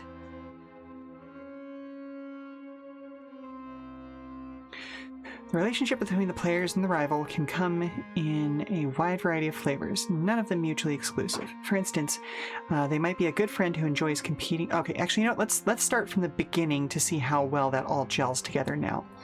So, this special role is for those characters that not only lead a crew of NPC drivers, but are proto-drive's equivalent of the big bad evil guy.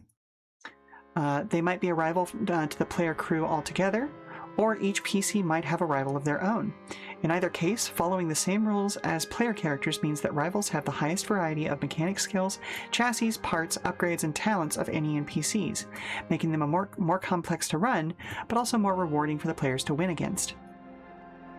The relationship between the players and their rivals can come in a wide variety of flavors, none of them mutually exclusive. For instance, they might be a good friend who enjoys competing against the player characters on the track, or they might be a bitter enemy with a storied history of problems with the party. Other possibilities might be to make the rival a polite professional whose only beef is in regards to the rankings, or even an underhanded schemer who does everything in their power to drag others down and aggrandize themselves. Essentially, these are the GM's player characters, so they should be just as fleshed out as any other PC, with their own... They should have...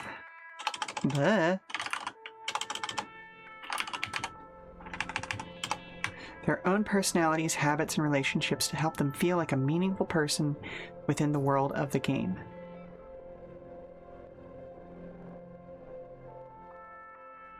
I'm going to go ahead and get rid of that note. Because they're made in the same way as the other player characters, this means they are balanced differently from other NPCs. Here are two options to help them feel like a reasonable challenge to overcome. Introduce the rival at a sponsorship level that is a few SLs higher than that of the player characters, but keep the rival at that SL for future races. For all future races in which they appear. This allows them to wipe the pavement with the party on their first encounter, making them a challenge to be overcome, making them a clear challenge to be overcome, but allows the party to climb through the ranks and eventually surpass them. In a... Nah, I'm just going to leave it there, because that's already really long compared to the other one.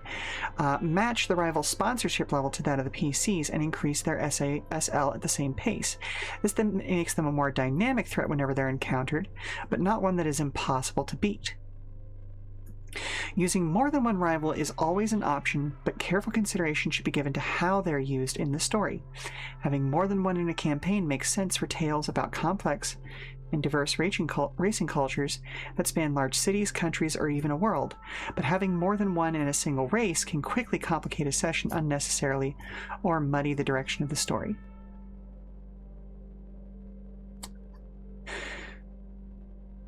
I almost want to add a clause that to the effect of, as always, make sure the players are up for the things that you want to have them face off against.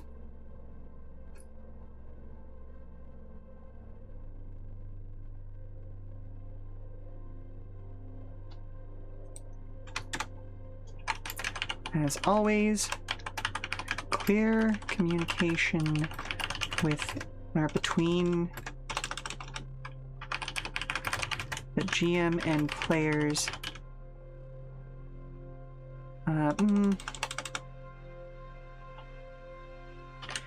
And the party helps ensure that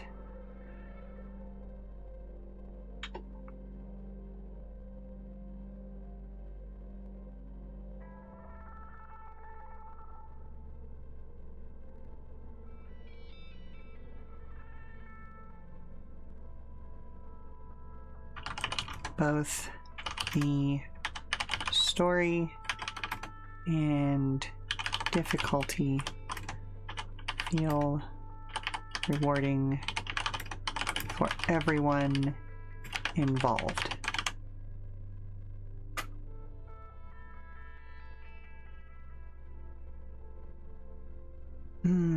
That feels like it might be a little too generic.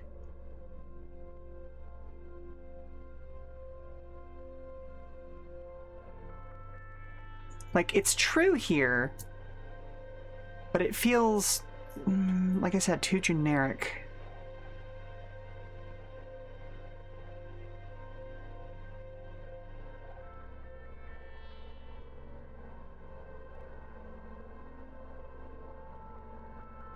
I don't know. What do you think, Caster? Like, does that nicely round out this section, or is that a step too far, or does it need to be more specific to what we're talking about with rivals? So rivals, nope, you posted that a while back. It's actually getting a touch warm in my office now. Let me go ahead and turn up my fan. Oh, I don't know why my camera decided to detract there. Yeah, exactly. Like, it's one of those, like, it feels like there needs to be another clause after this one, but I don't know if this is the way to communicate what I'm trying to communicate. It's that idea of, like, basically don't throw a rival at them that they aren't expecting. Do you think it's not super necessary, or rather would feel like GM advice in a different section? Yeah.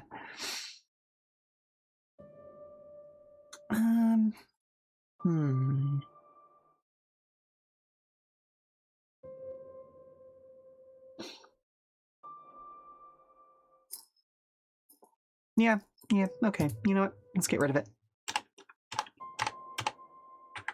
And then do a column break and put templates on the next page. Okay. So let me just zoom back out.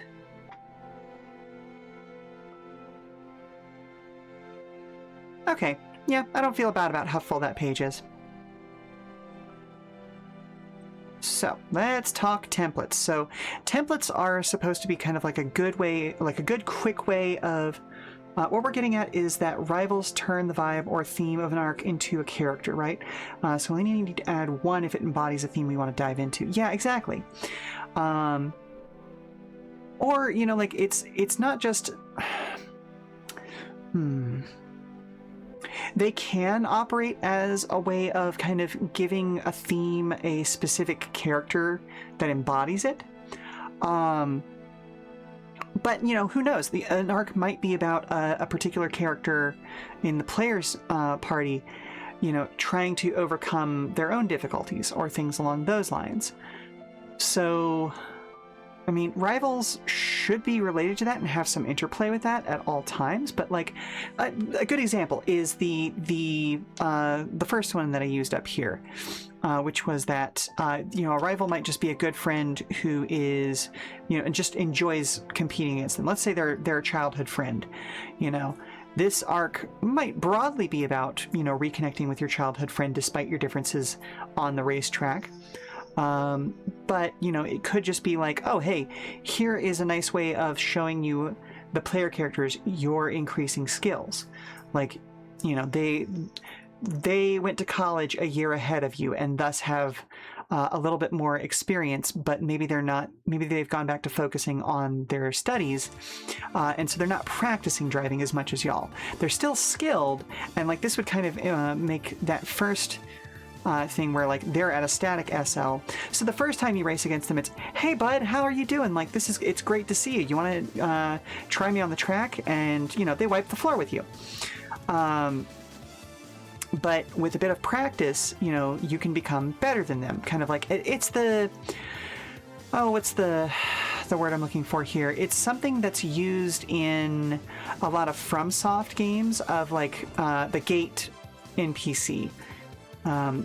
That's not the term. It's close to the term that I'm looking for, but it's kind of like the stat check of like, oh, okay, yeah, no, you've gotten better. You're now better enough to do that. But like, yeah, I mean, it's one of those, like, you're not wrong.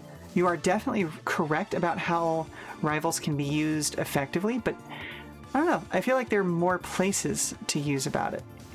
Doesn't always have to be that esoteric. They could be the thing that people are trying to beat over the course of the entire campaign. This might be the spoiler who shows up to their very first race. Yet they're also a mark of progress. Exactly. But yeah, they could be the spoiler that shows up to their very first race and, is looking super, down their nose at the player characters who stupidly challenge them to a fight, not realizing that they're like an SL10 character, and absolutely get mopped up. And then like, okay, now we got to go out, we got to practice, we got to get better at these sorts of things, compete in lower ranks, and then eventually beat them in the big tournament at the end of the season, kind of a thing. Yeah. And that's the thing. Like, that's part of why I wanted to include these two points, is that you can use them as either, mechanically speaking. But is there a way to?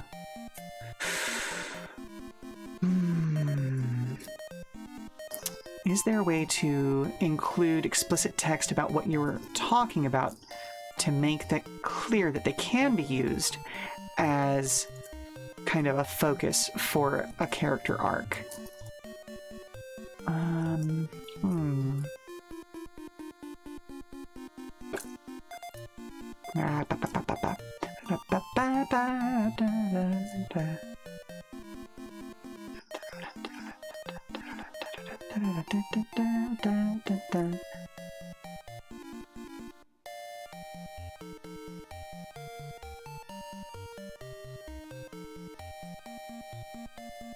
So special roles for those characters that may only lead a crew of NPC drivers, but are proto-drives equivalent to the big bad evil guy. They might be a rival to the player crew collectively. I think actually will work better there.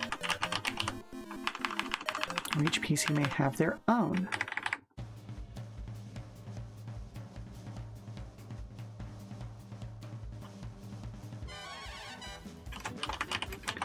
Right. I suppose it was a thing to raise as an alt for the last paragraph, giving more explicit examples of where rivals can be a sometimes food, but it's not essential to include. Ah, okay. Okay, so that being said, so more than one rivals will muddy the direction of the story. Overall, rivals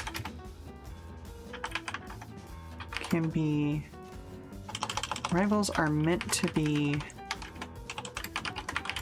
a combination of BRB 10 minutes or so. Well, by the time you get back, hopefully I'll have this figured out.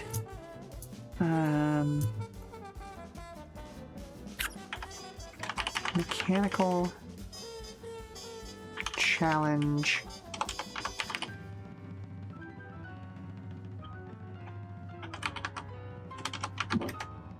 Goodness gracious, excuse me.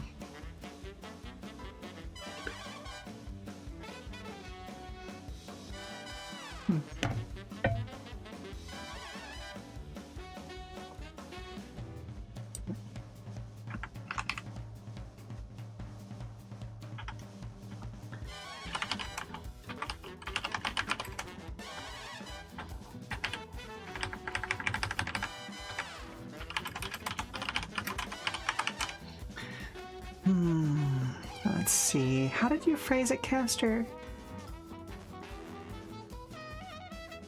The embodiment of a story arc's themes.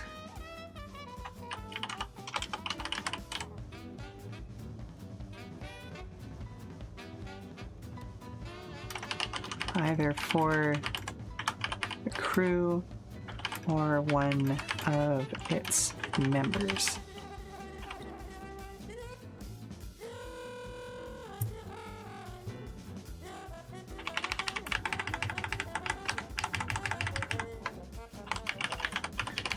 Ultimately, Rivals are meant to be a combination of a mechanical challenge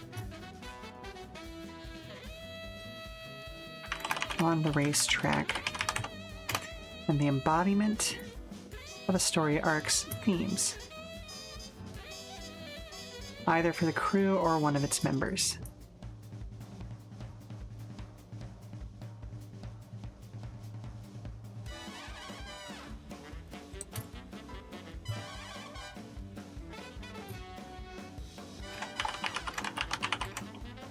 They might lean more heavily towards one or the other, but both should. But having both makes a good rival.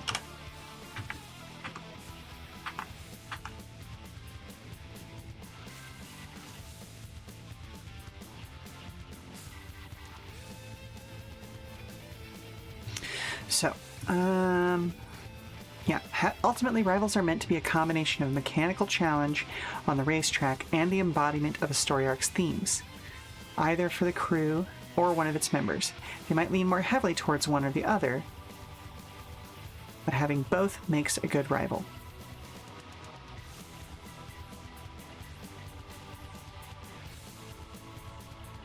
Okay, so templates. We'll talk through templates until Caster gets back, and then see how that gels all together.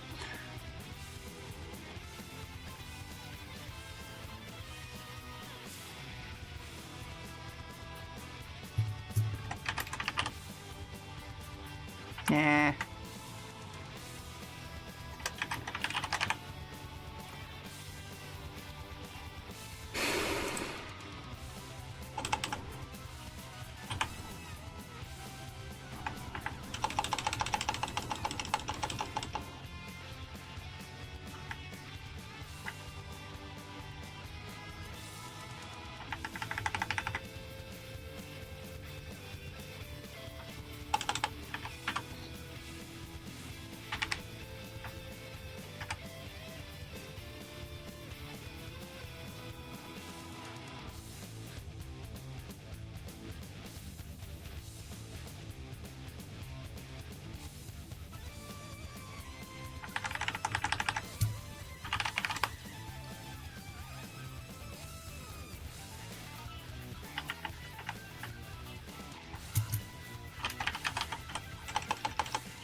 Okay. Templates. Our quick way.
Welcome back, welcome back. Let me get through this thought, and then I'll scroll back up to talk through what I added while you were away.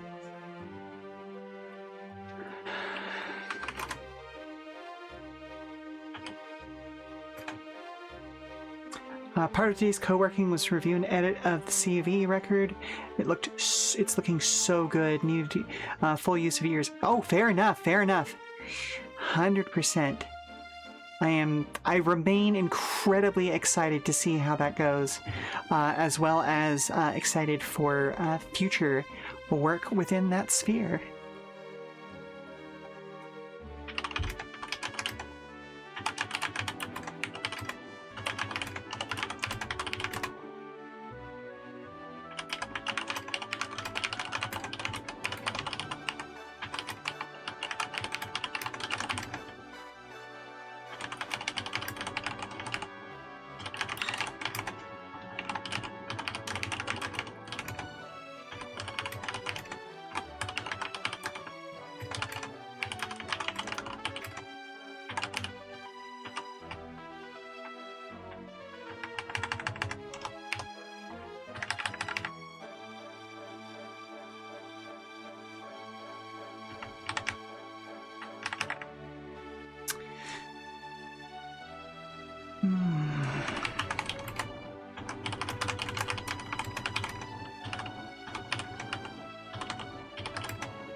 can get rid of that.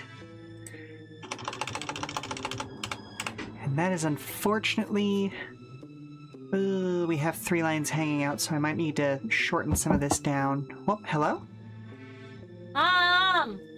Someone's flirting with Dad again. So are we, like, talking stage flirting or flirting? Well, he sent me to get you. Okay, well, it is, funny enough, time for me to go on a break. After we get back from that, I will talk you through how I finished off that previous section, and then we'll try and figure out how to reduce this column by about 3 lines. We've got some dangling terms that might be able to be tightened up, because I would love to get the special classes at the top of this second column here. And in fact, let me go ahead and do that so that it's clear what I'm trying to do here. So, we'll be back in 5 minutes. You know the drill. I'll see you afterwards. All right, pretty boy. I'm saving you from today.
Okay, so, what I ended up writing to finish out the Rivals section was that ultimately Rivals are meant to be a combination of mechanical challenge and an embodiment of a story arc's themes, either for the whole crew or one of its members.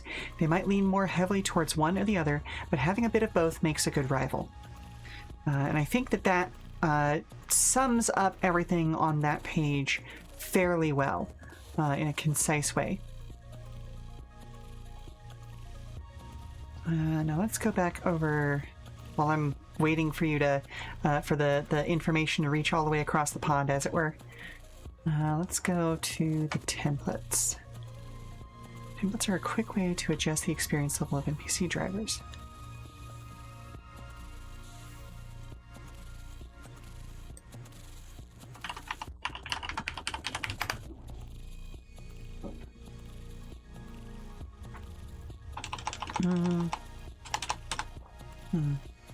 Hi, yes, you're here.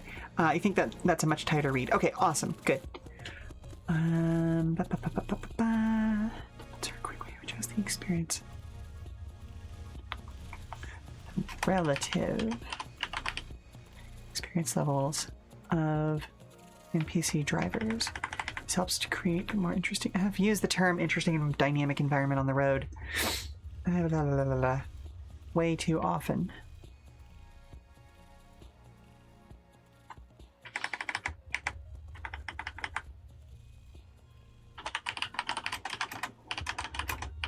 Say to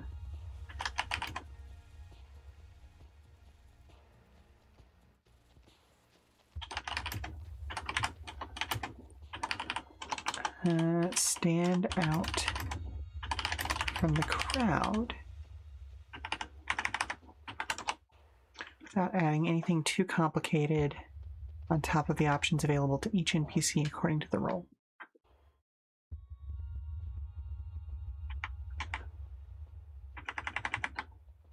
Okay, that ended up being the same length of paragraph as before. Remember that rivals do not get a template because they follow the rules for building a player character instead of those used by other NPCs. Yep, nope, can't shorten that down really. Amateur. Most of the other drivers on the road are amateurs.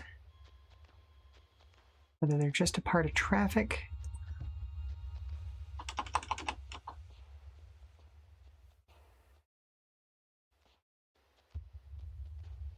whether they're a part of the traffic that's being whether they're a part of the traffic to be avoided, or are taking part in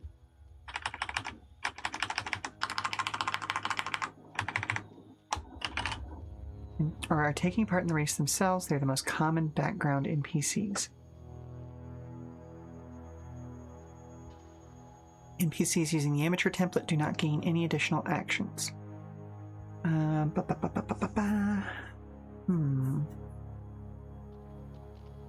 Wait.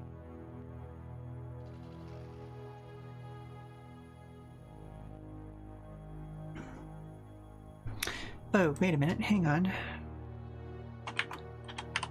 Instead of adding new features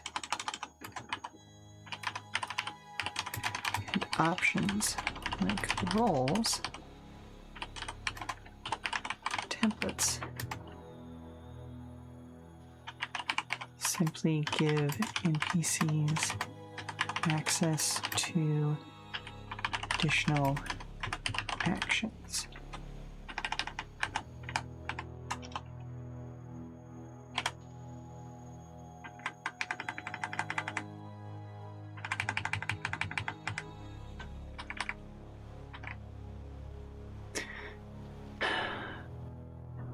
I feel like that last sentence, there's a better way to say that, or like, I shouldn't say a better way, a more clear way to say that. Give NPCs access to additional types of actions. All right, but now we have a dangling word again.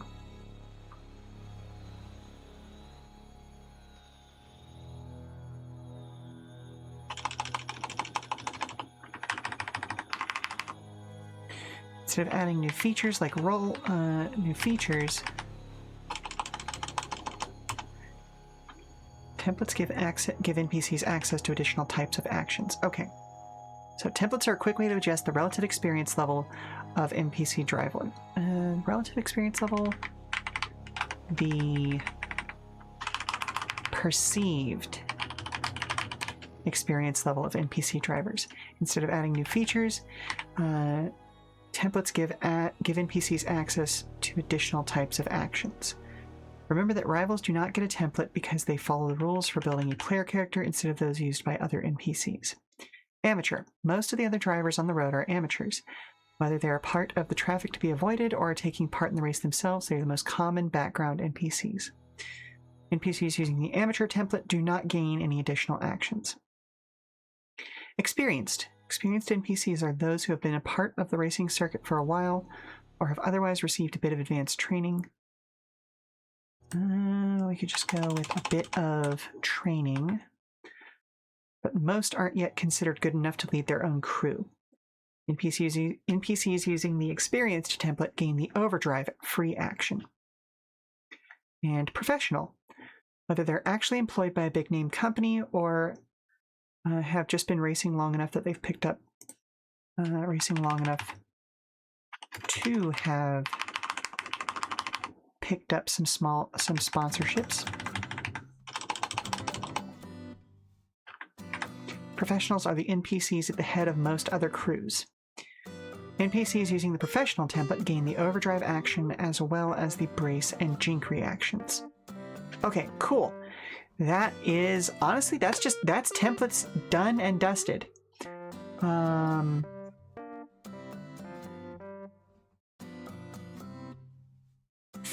Ooh. Pick up. Templates give NPCs an additional set of actions.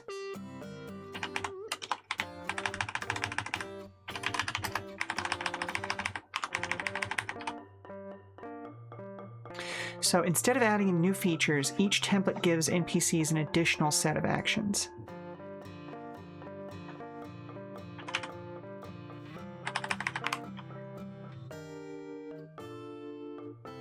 No, because they are additional because these are actions that were cut down to make running NPCs faster. Like amateurs don't have access to many of the player actions. Like they can still shift and accelerate and all of those sorts of things, but they don't have access to overdrive, so they can't get additional actions on a given turn at the cost of heat, and they also can't brace or jink, which are the standard reactions. But experienced NPC drivers regain the overdrive free action, whereas professionals get overdrive, brace, and jink reactions.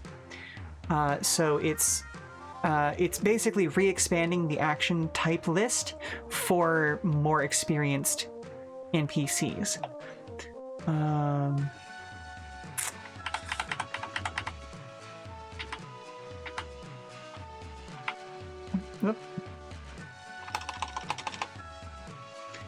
So let's read back over that. Instead of adding new features,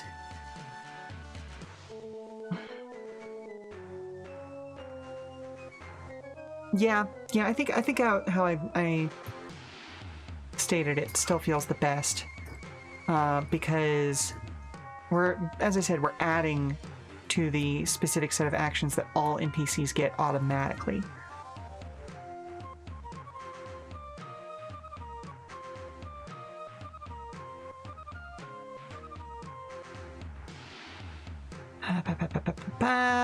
Okay, each one of those has a little bit of flavor as well as the direct mechanical consequences, and it lines up nicely as a column, so I think templates is done there.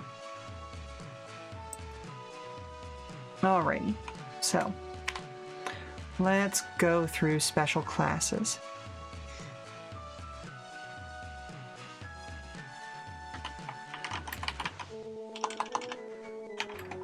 this part of NPC creation is entirely optional.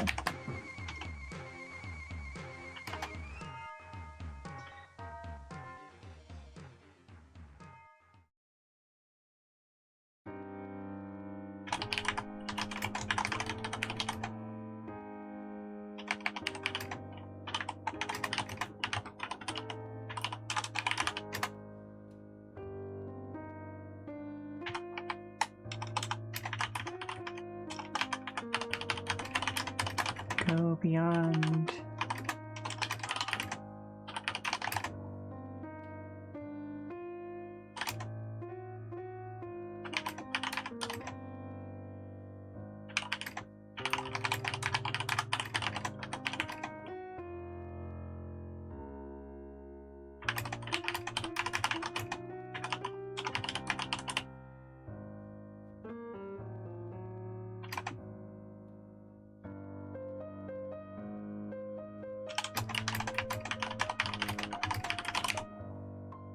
Words here. Hey there, hit people guy. Yep, we are working on Proto Drive some more. Hi, I hope you're all doing good. I'm doing good enough. I'm doing good enough. We had a rough night last night because a very elderly dog we had to say goodbye. But we are making good progress on Proto Drive, and so today is a better day, you know.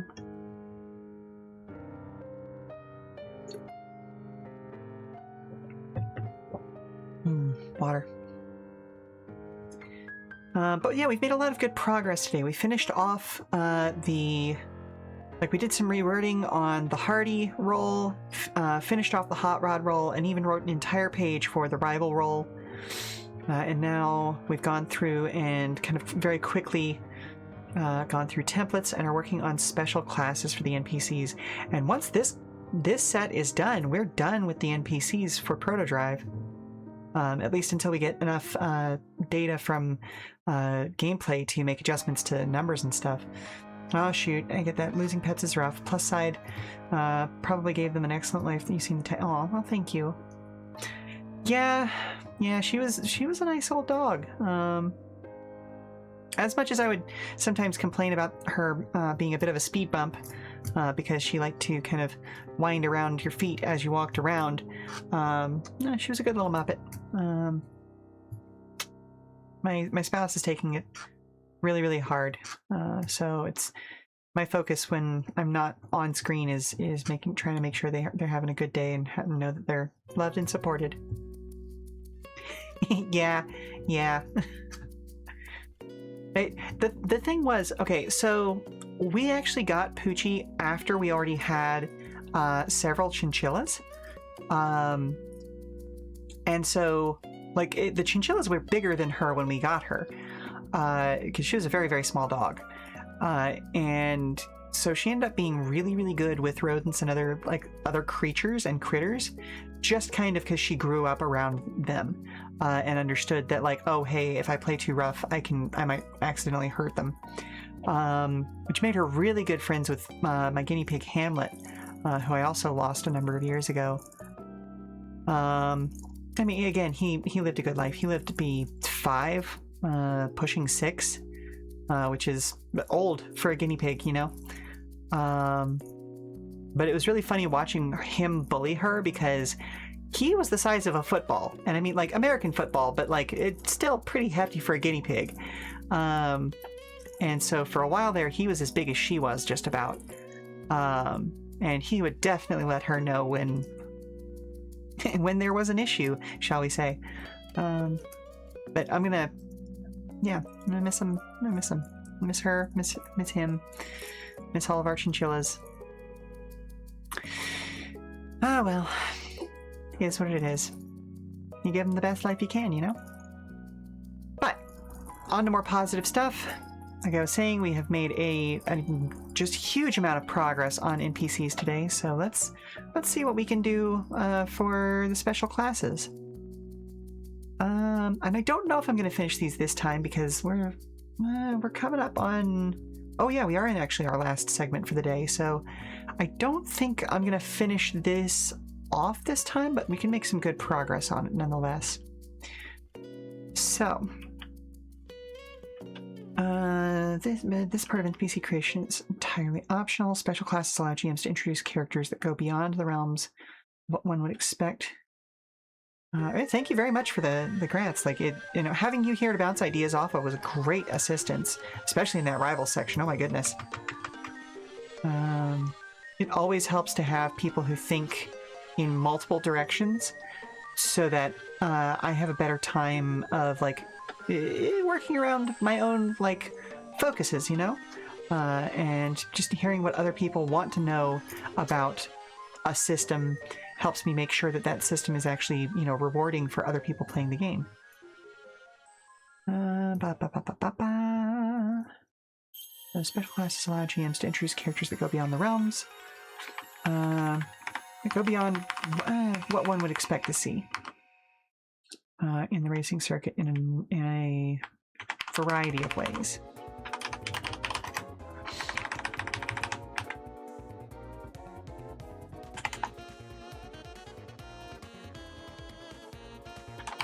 Special classes can be applied to NPCs with any role or template, rivals included. You thinking about Proto Drive? Okay, great. But can I make the racers kiss? Yes, you absolutely can make the racers kiss. 100% you can make the racers kiss. And no joke, that was actually one of the ways that I look forward to using the rival. I would need to get player like buy-in on it, but I would absolutely love to run a storyline where one player character has a rival that there is just an enormous amount of like romantic and or sexual tension with. Like, I want them to dance on the road. I want it to feel like I want to make the audience on, to the side of the circuit, like, feel like slightly uncomfortable with the, like, are we allowed to be watching this? Like, this feels erotic.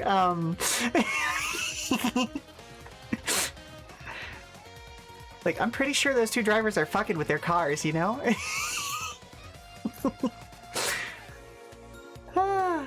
I don't know, like that just feels like such a good racing trope of like, they love each other, but they also, are at each other's throats, in a both a literal and figurative sense, as it were. But no, also like that's one, like stuff like that is also one of the reasons why I wanted to kind of better integrate the role-playing aspect of Proto Drive with the racing aspect of it than what Lancer does by standard. And I don't know if I've quite gotten it there yet. But we've introduced a lot of things that help make it feel more connected, in my opinion. As well as just, like bonus stuff about like, keeping clocks in play and stuff like that, just how relationships work and all that sort of stuff. But, hey, that's the point of like player exposure and gathering data and talking to people and see what they would like to see in a system. But yeah. So special classes can... Oh, something red line, something the key to her Ferrari by Thomas Dolby. Exactly. You get it.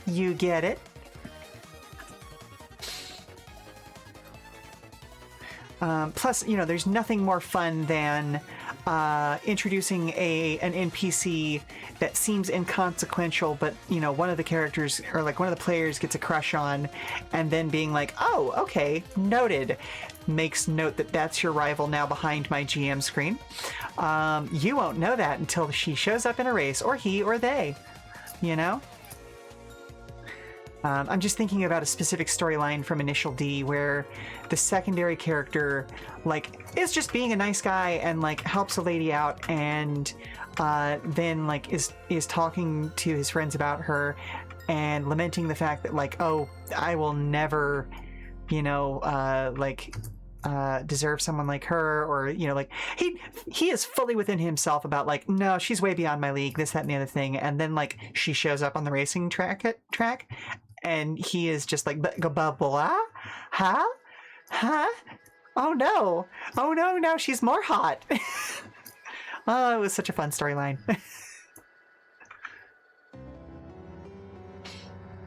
Rivals included. So special classes can be applied to NPCs with any role or template rivals included.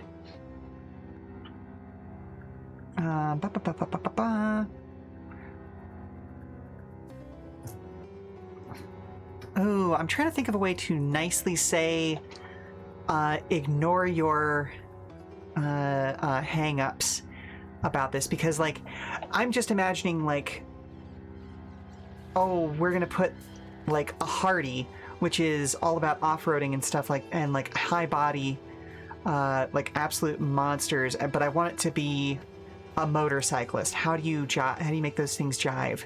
And it's like, okay, we'll make it an off-road trike or something like that. It still gains the benefits of it.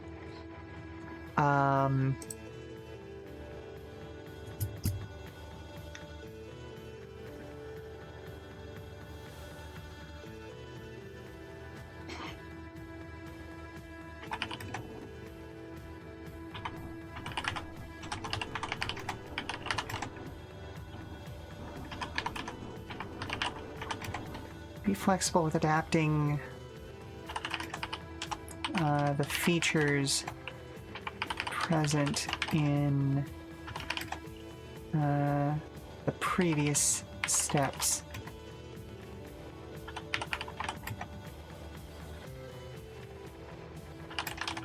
To make sense with the class.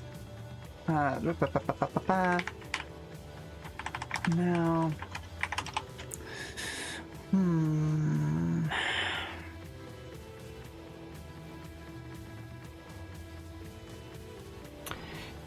each one is described somewhat vaguely in order to make them flexible enough to match the features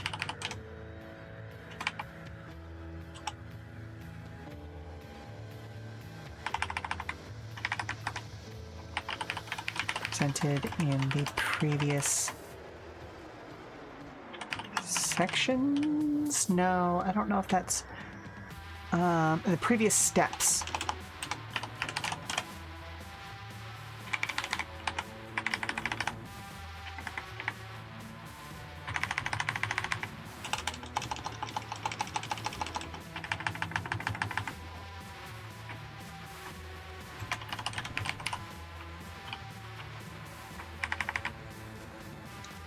Here to encourage GMs to be their own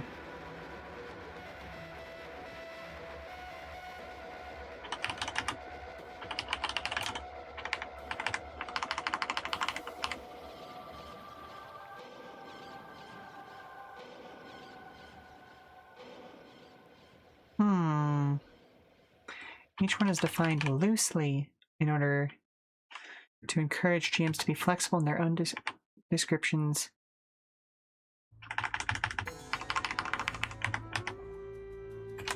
To help match the features presented in previous steps with the vibe of the chosen special class of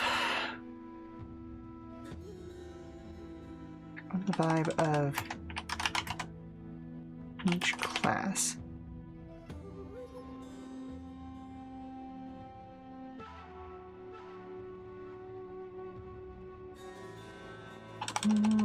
With each class's vibe.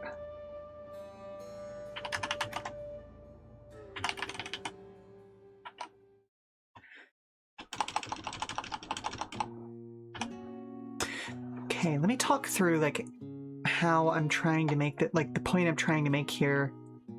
The idea is that, like, well, again, the motorcycle or like animal rider is a good example here. An animal rider could be a heavy, it could be, let's see, like a custom, it could be a focused, it could be a hot rod. It's just a question of like, okay, well, what animal do I use here? Or how do I describe the animal so that it still makes sense to have those features? So like, a hot rod might be a horse, like a thoroughbred. You know, this is an animal that is meant to go really, really, really stupidly fast, and so we're just going to kind of hand wave the fact that, okay, they don't literally have additional intakes, but like their nose flares to take in more oxygen, that sort of a thing, and allowing them to pick up speed much more quickly.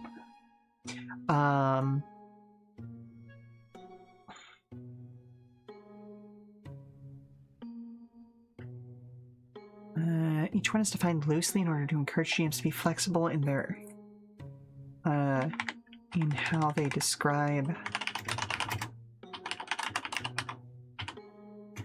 NPCs.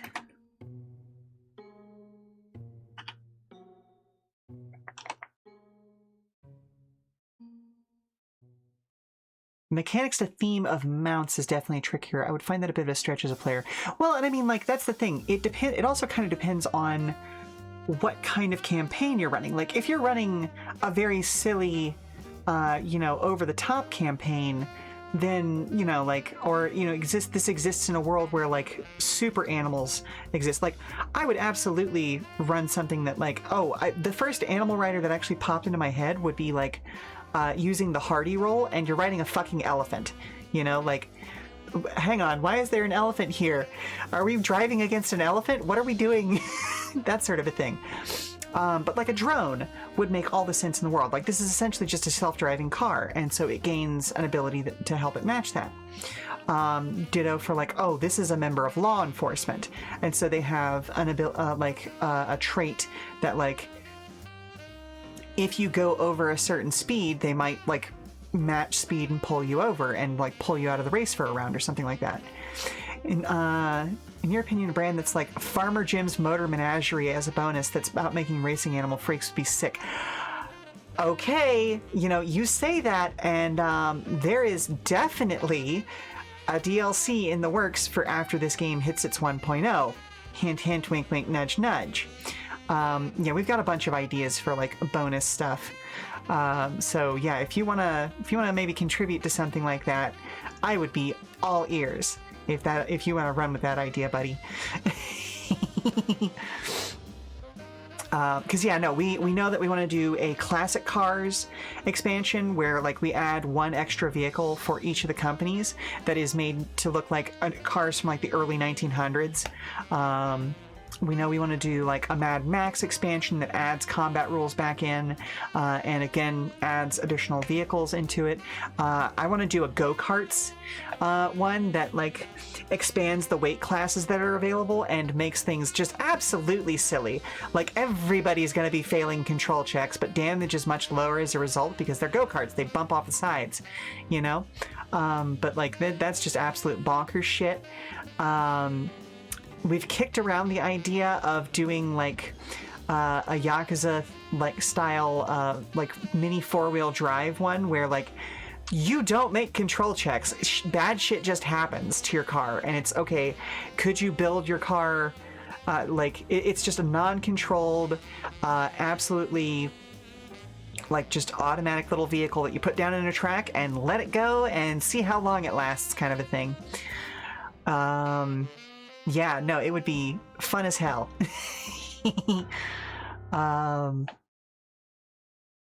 Let's see. Okay, so each one is defined loosely in order to encourage GMs to be flexible in how they describe NPCs.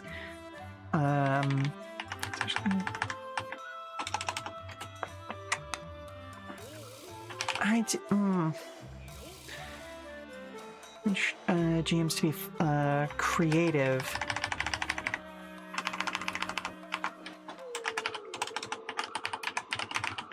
How they describes NPCs using them.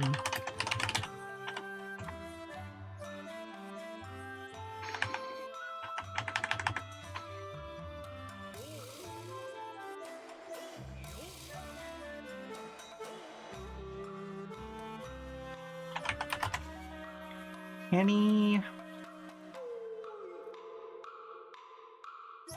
actions, traits, or actions, mods, or traits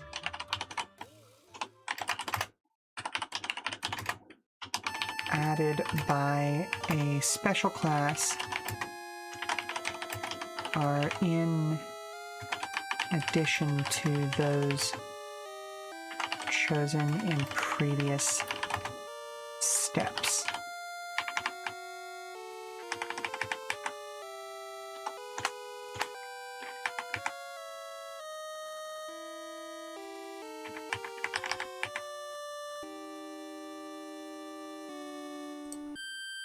Okay, so we can delete that. Whoa, that's that is a bit much. There we go. Okay, sorry. The high pitch there was hitting a little hard right now. Okay, animal riders. Let me sit up.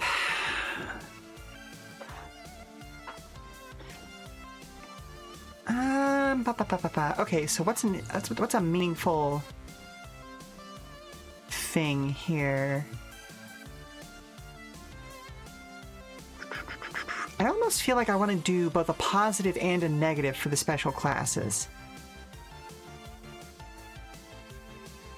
I don't know if that necessarily results in 2 traits per, or like with the law enforcement, I could see that being like a single thing that is both a positive and a negative. Okay, so let's think animal riders.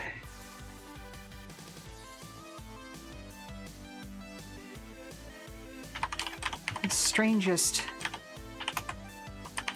thing anyone ever sees on the track.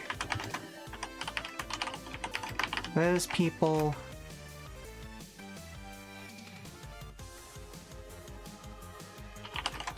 who literally bring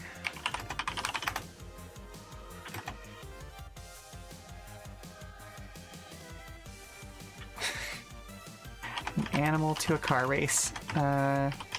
No, that doesn't feel correct. I want to take another crack at that, but it is on the right track, I believe.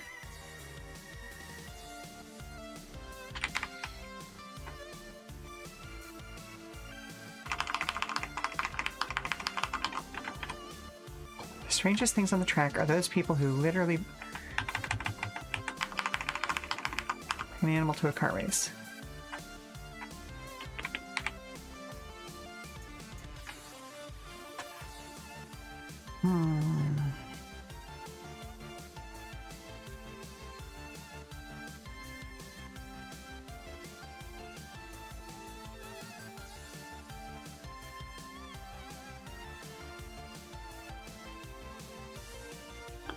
So I think the negative here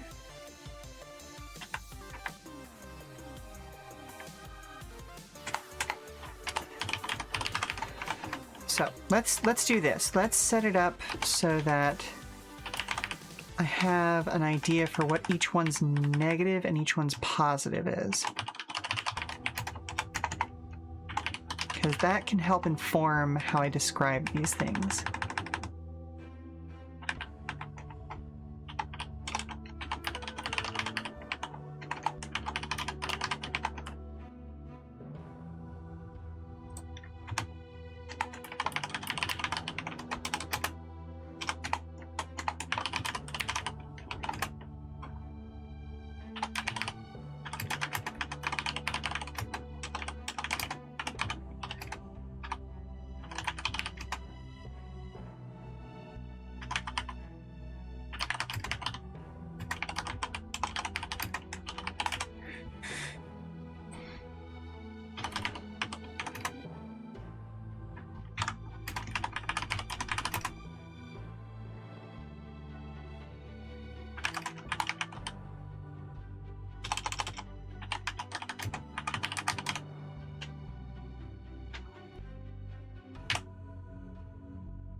Oh, and home safe. Got your appointment done, got an oil change, having popcorn, dinner's ready to cook when time, burgers on for Toku Tuesday. Yes! I am extremely excited for Toku Tuesday today. Did you see the thing that I posted about Metal Heroes? Because apparently I fucking called that Metal Heroes were coming back. That was a weird monkey's paw that I did not expect to see the front finger of curl. For those of you who are not in the know, there have been rumors circulating that Sentai might be coming to an end, or at least entering hibernation, in no small part because of rough merchandise sales, as well as the common assumption is because of ongoing contract issues due to Power Rangers, and I shouldn't say contract, distribution issues. We also lost Unicorn's original actress, and so based on the assumption that it's also due to those distribution issues, I made the somewhat joking and or conspiratorial guess that we might get Metal Heroes back. And lo and behold, a new copyright hath been submitted for a new Metal Heroes series. So, it's almost as if I've been in the entertainment industry for a while and kind of see these things coming. Just based on what I know about contract and distribution laws. Garo and Metal Heroes hype? How are you finding Zets? With no point of comparison to other commons. Zest is really enjoyable. It is a fantastic show. Genuinely, if out of all of the last few of them that you could have gotten introduced with, it is pure Kamen Rider romp. They have taken all the lessons they've learned with the increase in technology and the writing style and all of those sorts of things over the last few seasons, and applied all of them in really positive ways. So yeah, I am loving it so far. Do I wish that we'd had a female main writer? Yes. CGI jank embraced. Just fuck it. Let's do it. Let's go. This is a dreamscape. Let's go with it.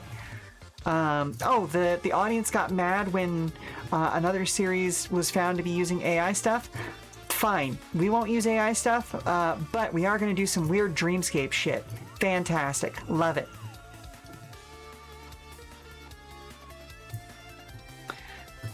Okay, so...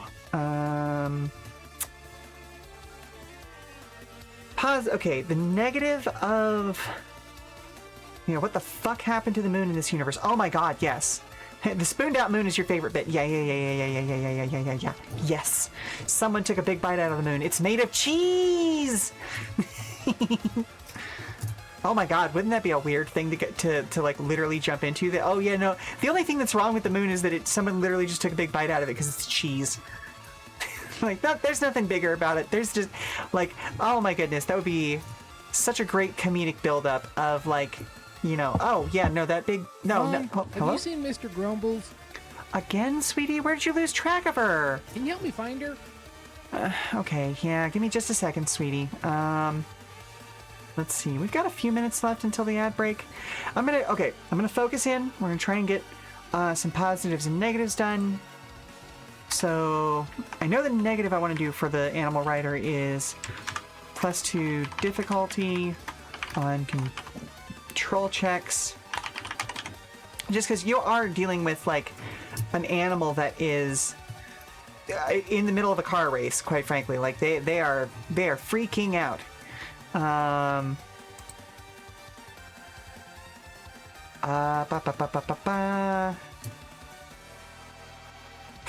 Ooh.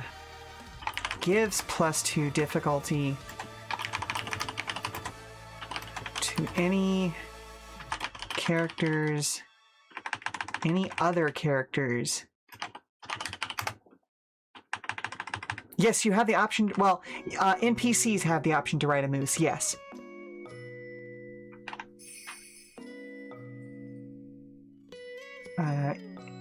In a pass check. So the idea there is that like anybody who they're trying to pass or who is trying to pass them is having to deal with the erratic nature of an animal. Like they don't want to hit the animal, so like it's the like, okay, am I gonna hesitate because you know it's an animal, or is it just like is the animal gonna like move weird? So let's see. I'm gonna hit the snooze button on that just because I want to get this done before I end the stream for today. At the very least, have a positive and a negative for each of the special classes for NPCs. Drones.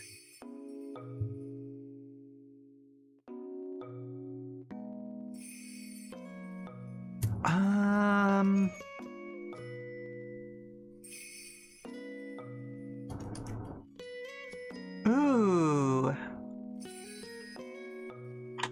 Ignore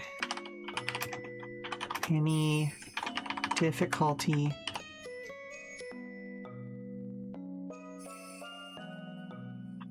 ignore difficulty on all checks. Just to kind of like represent the fact that like, okay, this is an automated drone. It's going to act in according to its programming. So its negative then would be ignore accuracy on all checks. And I'll come back and like formulate how to say these things more correctly for the you know, the official rules. But does that like jive with like what all of these things are supposed to be? And then law enforcement, I feel like has a combined positive and negative.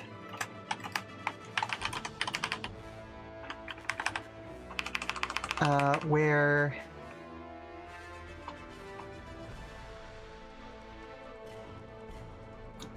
they have like a limited ability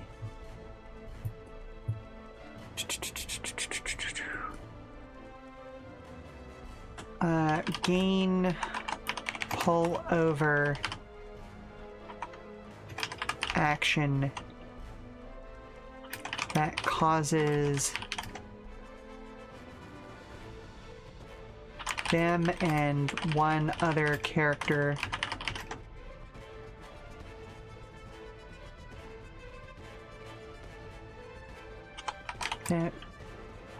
their and one other character's speed to become 0 for 1d3 rounds in ranges.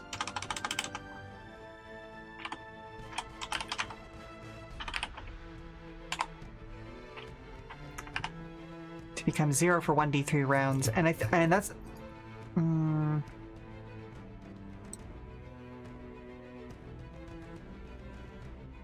note for myself, must have limited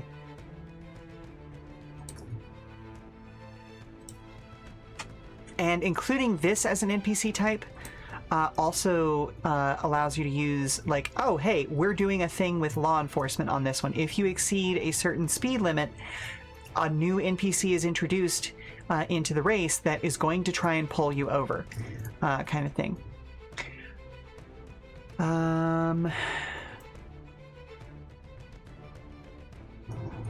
Yeah, gains +2 accuracy on pass checks, takes an additional 1d6 damage anytime it loses HP.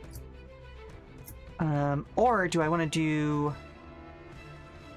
No, because I've already got +2 difficulty on control checks. We'll do +1 difficulty on control checks here. Okay.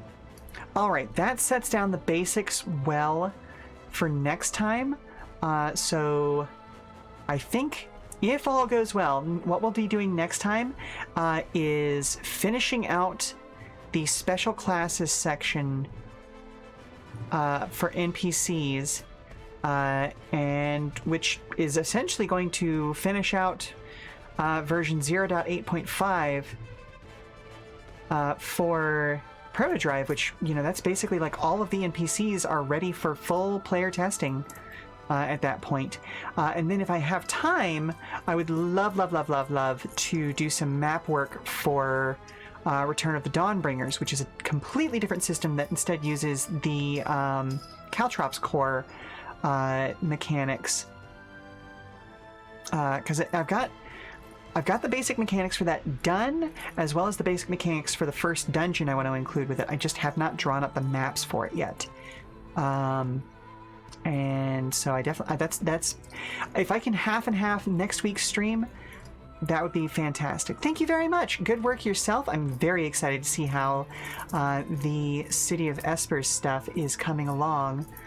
Yeah, again, like I'm honored to be a part of that project in some small way as a player, and yeah, I'm extremely excited to see what goes for it.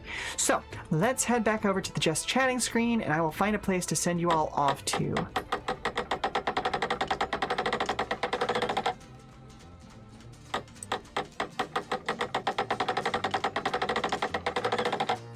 All right, so we've got plenty to get up to next time over on TTRPG Tuesday next week, but I want to say thank you very much for stopping by, Weary Travelers.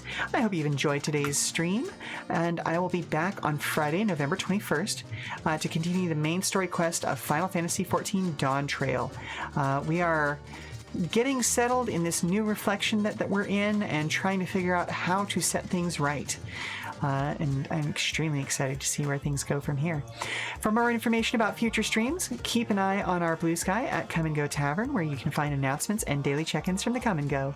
I have been your hostess, Sheela Ornthalis, and if you need to prop your feet up for a little while longer, we've got some more entertainment coming up soon via a raid. So let's see who is online right now. You know what? Let's go ahead and raid Lejort, who is playing a game called Rat Shaker. And it's, I mean, like, adorable, but also please don't shake rats IRL. Unless they like that, because some rats weirdly do like that, I have heard. It's a form of play. Who knows? But yeah, we'll go see how that's going for Lejort. So yeah, ta-ta for now. Bye, bye, bye, bye, bye, bye, bye, bye, mwah, bye, bye, bye, bye, bye, bye. See you next time.